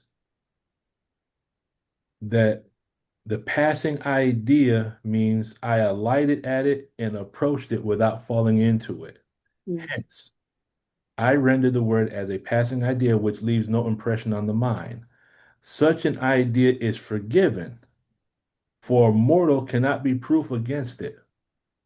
But this by no means amounts to an intention or an attempt to commit a sin. All of us, unless you're from the wheel, all of us have had and have crazy thoughts. Is that true? Yes. We all have crazy thoughts. Okay. Have you, out of the blue, been driving in the mall? You see something, and in your mind, you're thinking, boy, I would just love to slap the taste out your mouth. Has the thought ever come to your mind? Similar thoughts, yes. Okay. Have you ever seen children acting up and you say, boy, I would tear your little butt up if I was your parent? Yes, sir. Okay. We have these thoughts. Okay. Living in this society, it's normal to have thoughts like that because we're around all these negative frequencies and negative energy. But what this is saying is, at least to me, is that when the crazy thoughts come in, we look at it and we just let it go. It's normal for the thoughts to come. We're accountable when we hold on to the thought and then carry the thought out. Does that make sense? Yes. Yes, sir. Okay. Now, I won't go too far into this. This would be a topic for another time. But when it says those who avoid the great sins and indecencies, but the passing idea, if we were to go into the Arabic aspect of this ayat is equivalent to the concept in the tech called lock scanning. Because in lock scanning, what are you doing? You're touching on certain things. You're scanning the things from the past, but you're just touching on them, right? Okay. And then if you're coming from the perspective of science of survival, in order to audit someone, you have to audit them based on where they are on the tone scale. And if they're very low on the tone scale, you can't go after the engrams. You have to do either straight wire or lock scanning. Does that make sense? Yes, sir. For those that have read The Science of Survival. Mhm. So someone severely aberrated, if you're lock scanning, you just will touch certain things without going into them. Does that make sense? Yes. You're avoiding the great sins and indecencies, but the passing idea. You're just passing through the great sins and passing through the indecencies, but you're not staying on them. So this ayat, the Arabic, is equivalent to lock scanning, and I think there's another thing called chain scanning. Does that make sense? Mhm. For those that have studied that far in the tech. Sorry, brother, can you just give the ayat one more time? What number was it? That's Surah 53, ayat number 32. Thank you. So we're all going to have crazy thoughts. Because to be in this world and to see the things that you see, when you and I go out through the world and we see certain things, and I'm not saying this to put any shade on New York, but anytime I go to New York, I don't understand how people can stay there. Where's Brother Salam at? Brother Salam still with us? No, he dropped off. I can't do it. I can't do it. And I remember the first time my wife and I were down in the city. She saw someone that had the lean. You know what the lean is, right? Mm-hmm. Yeah. She was like, "What in the world?" Because she's from the South, and you can't be in this world and not be affected by it. But if we have the tech, we have our Islam, then we're more in sync with being in present time. We might think things that might be off, but we can let that idea just pass on through. And as long as it doesn't leave an impression on us, we're not held accountable for that based on what I'm reading in the Holy Quran. Sister Sharon, Sister Heidi, and then we will land this plane. Go ahead, Sister Sharon. Yeah, I was just thinking you can't stop a thought anyway. What's the speed of thought? Is it 24 billion miles. Whatever per second? Mhm. A thought is operating pretty fast, so you don't have time to stop a thought anyway. Mhm. But yeah, to let it come and let it go. Mhm. Yeah. Yes, Yeah, ma'am. then you're okay. Yeah. Thank you, Sister Sharon. And Sister Heidi, you have the last word. It's just could you please repeat the ayat? Yes, ma'am. I got the surah, but like on my phone, it cut out. Okay, it's Surah 53, ayat number 32. 32. Okay, thank you. 32. Alhamdulillah. Let's see. Before we close out, let me recognize Brother Stephen. Assalamu alaikum. If you can hear us. Wa alaikum salam. He's there. He hear you. Wa alaikum salam. Did you hear me? Yes, I hear you now loud and clear. Yes, sir. Yes, thank you all so much. And thank you, Brother Lukman. I always enjoy it and get a lot out of it. Thank you. Sister Judy. Assalamu alaikum. Can I be heard? Yes, ma'am. Loud and clear. Yes. Assalamu alaikum to everyone on the call. I did log in late, but what I heard spoke directly into a lot of what I was thinking and going through today. One of my biggest challenges right now is really adhering strictly to eating one meal a day. I tend to be a stress eater. And I beat up on myself. Oh, you said that you weren't gonna succumb today, and you were gonna really try hard to just stick to a regimen, but that didn't happen. So this was excellent for me because I really needed support and I needed encouragement and I needed to hear um, a perspective that's rooted in the mind of Allah. So thank you for that. You're very welcome. And I'll add some humor to this. Because Sister Judy, that is what I'm wrestling with right now. I am a stress eater. I don't know if it has to deal with my work environment.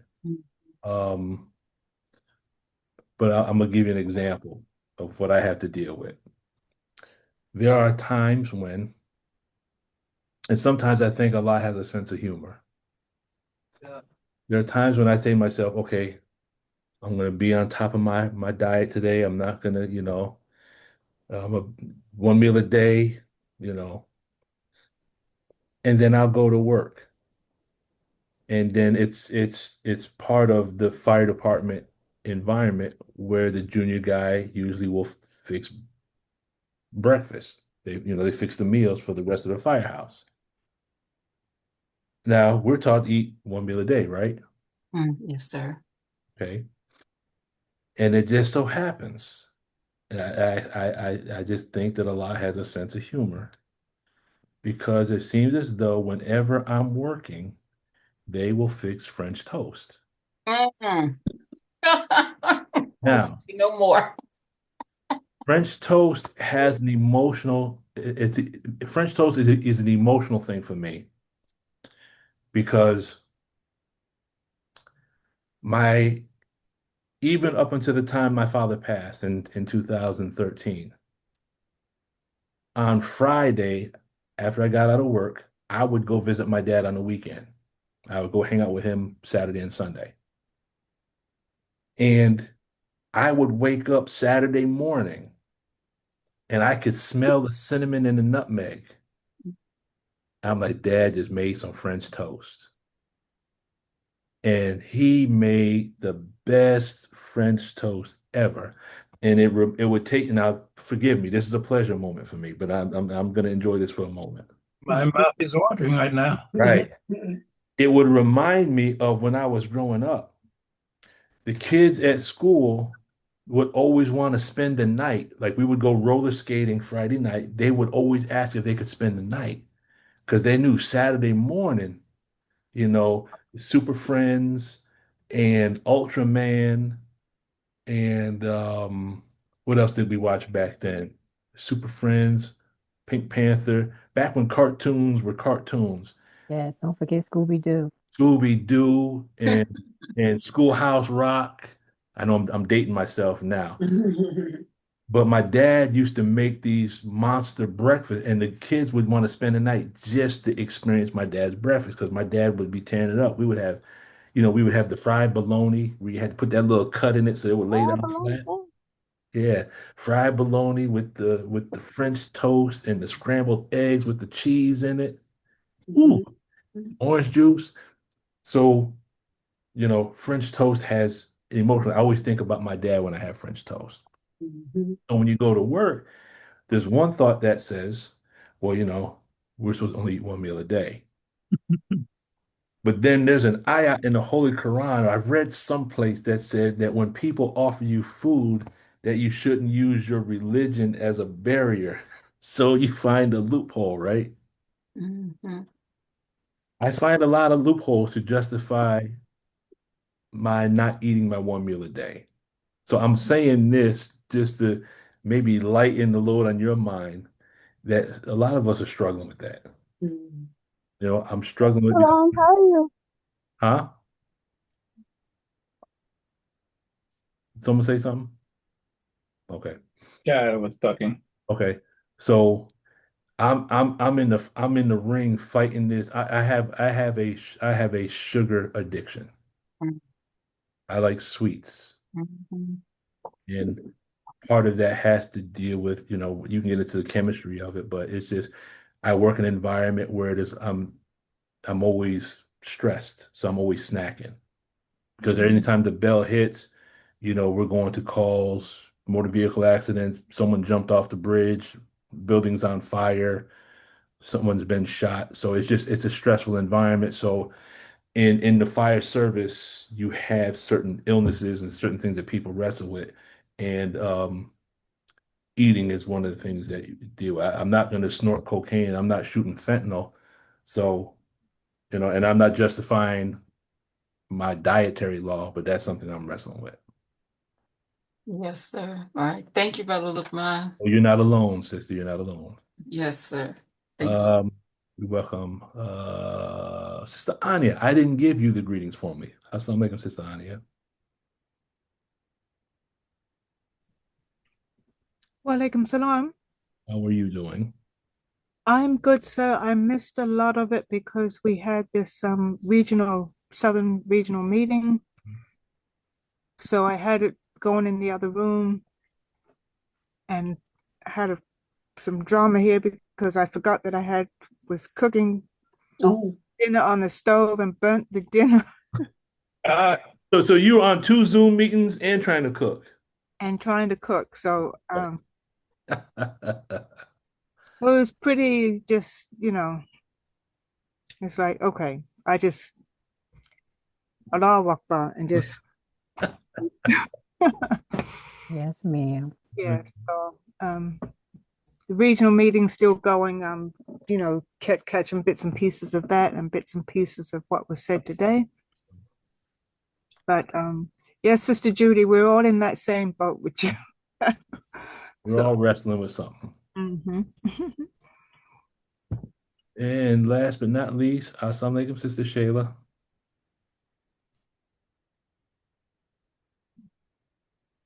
Walaikum salam, sir. Walaikum salam. Thank you.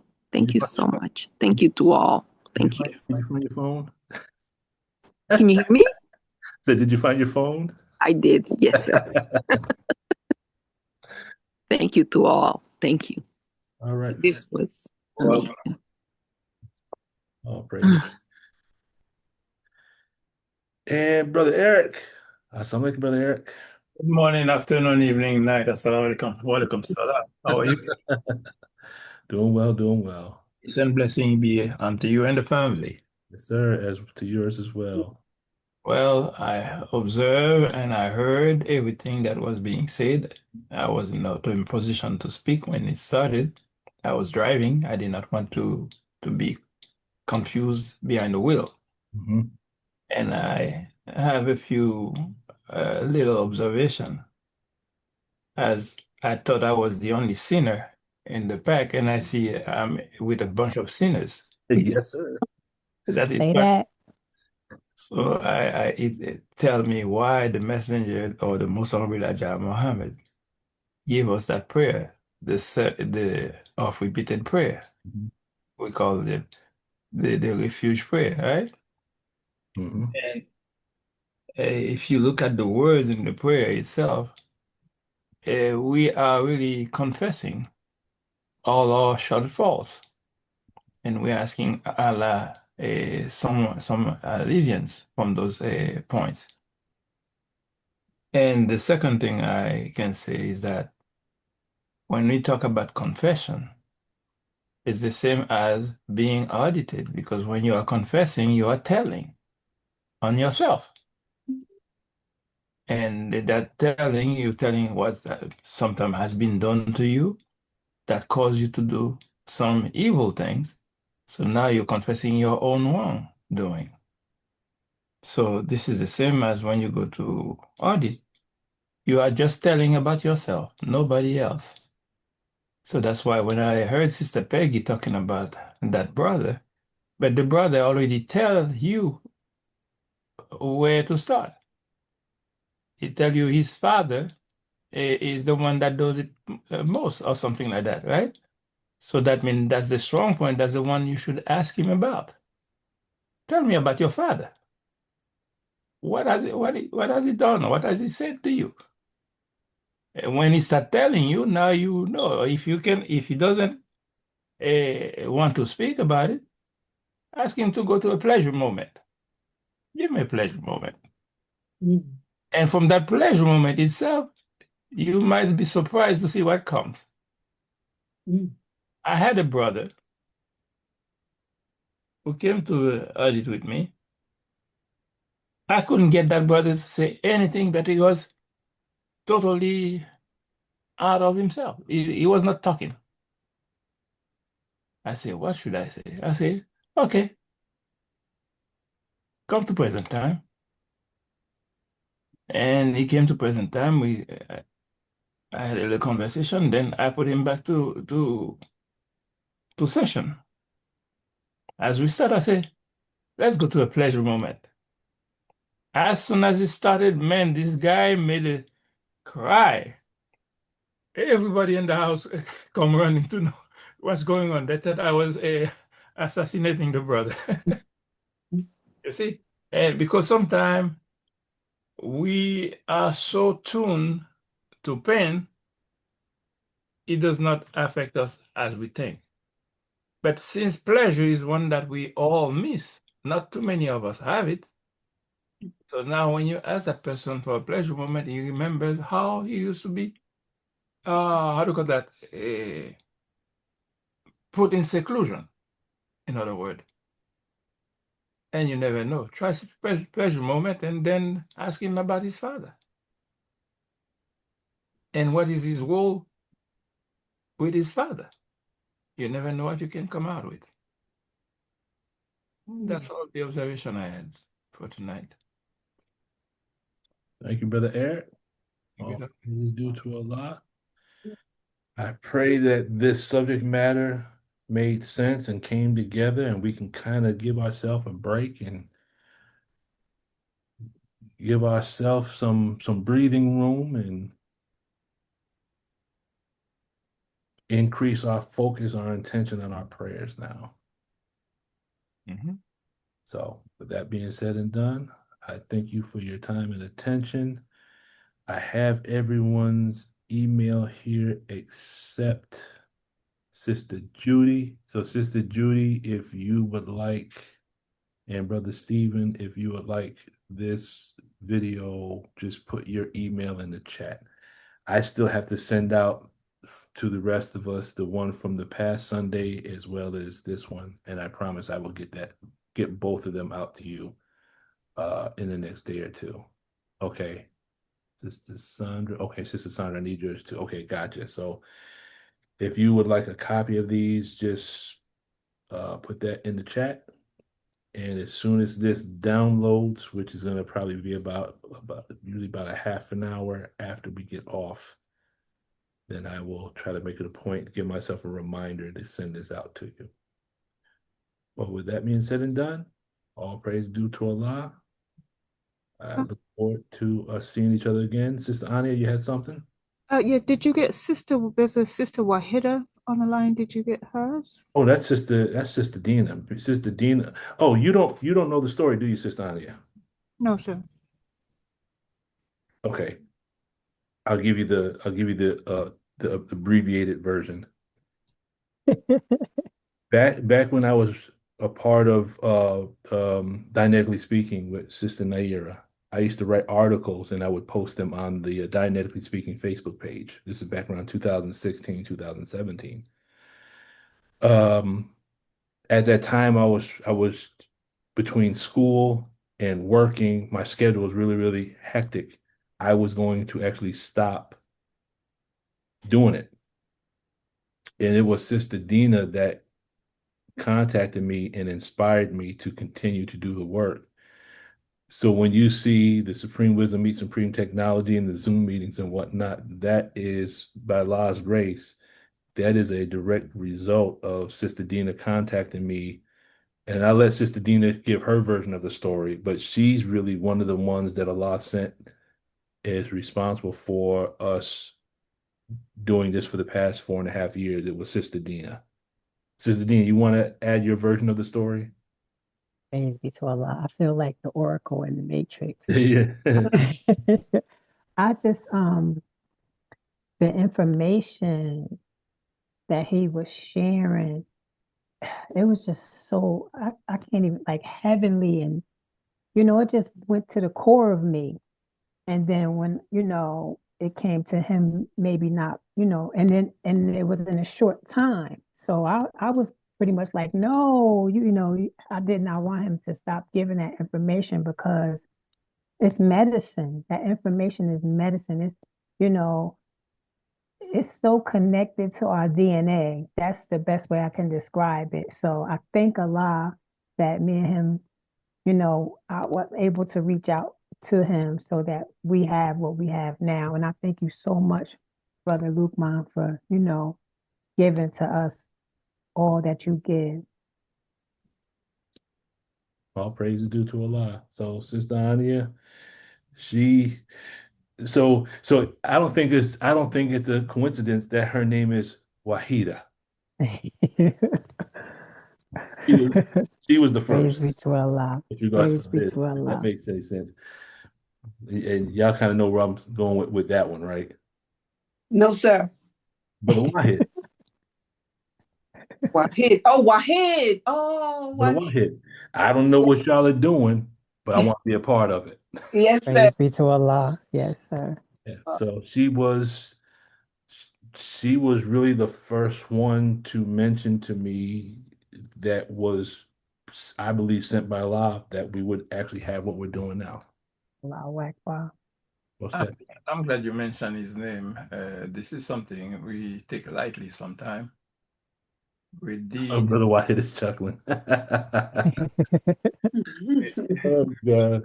Mostly with those who have served for so long. Mhm. And as to Brother Wahid, is a brother who has been under the messenger, the Most Honorable Elijah Muhammad. And he was a minister, he was a secretary, he was so many. That means this is a man with a wealth of experience. Yes, sir. And when we see him, we just have casual talk with him, while we could really probe to see how he can really give us more to work with. Because when he's giving us more, he's not just telling you his story. He's going to put you in a path where you would have to dig in to find your worth in this work. Mhm.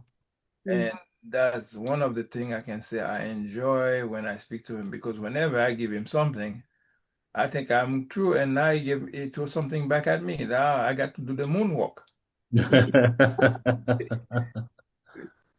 And that's a lovely person to be around and to speak to. Not about nonsense, but still that deal with the teaching of the Most Honorable Elijah Muhammad, even about events of the world as seen through our teaching. Anyway, Well, thank you, Brother I Eric. thank Allah for him. Yes. Praise due to Allah. Thank you, Brother Eric. And since Brother Wahid is back there chuckling, would Brother Wahid like to say a few words before we close it out? We'll let Brother Wahid have the last statement. If not, don't worry about it. He's always the floor is always open for Brother Wahid. At any time. Okay. Sister Ania? She's, Yes, sir. yeah, I was saying, would Brother Wahid like to have the final word before we close out? He said not this evening. Okay, that's fine. That's fine. Just the fact that he's present and he's chuckling in the background is good enough for me. Yes, sir. All right, family, let's close out in prayer. Attention prayer. I seek refuge in Allah from the accursed Satan. In the name of Allah, the Beneficent, the Merciful, all praise is due to Allah, Lord of the worlds, the Beneficent, the Most Merciful, Master of the Day of Judgment in which we now live. Thee alone do we serve, thine aid do we seek. Please, Allah, guide us on the straight path, the path upon whom thou hast bestowed favors, not the path upon whom thy wrath is brought down, nor of those who go astray after they have heard thy teaching. Ameen. Amen. Amen. Takbir. Allahu Akbar. Allah Akbar. Assalamu alaikum, Rest well, family. Assalamu alaikum. Salam. Thank you, Walaikum family. salam. Assalamu alaikum. Thank you all.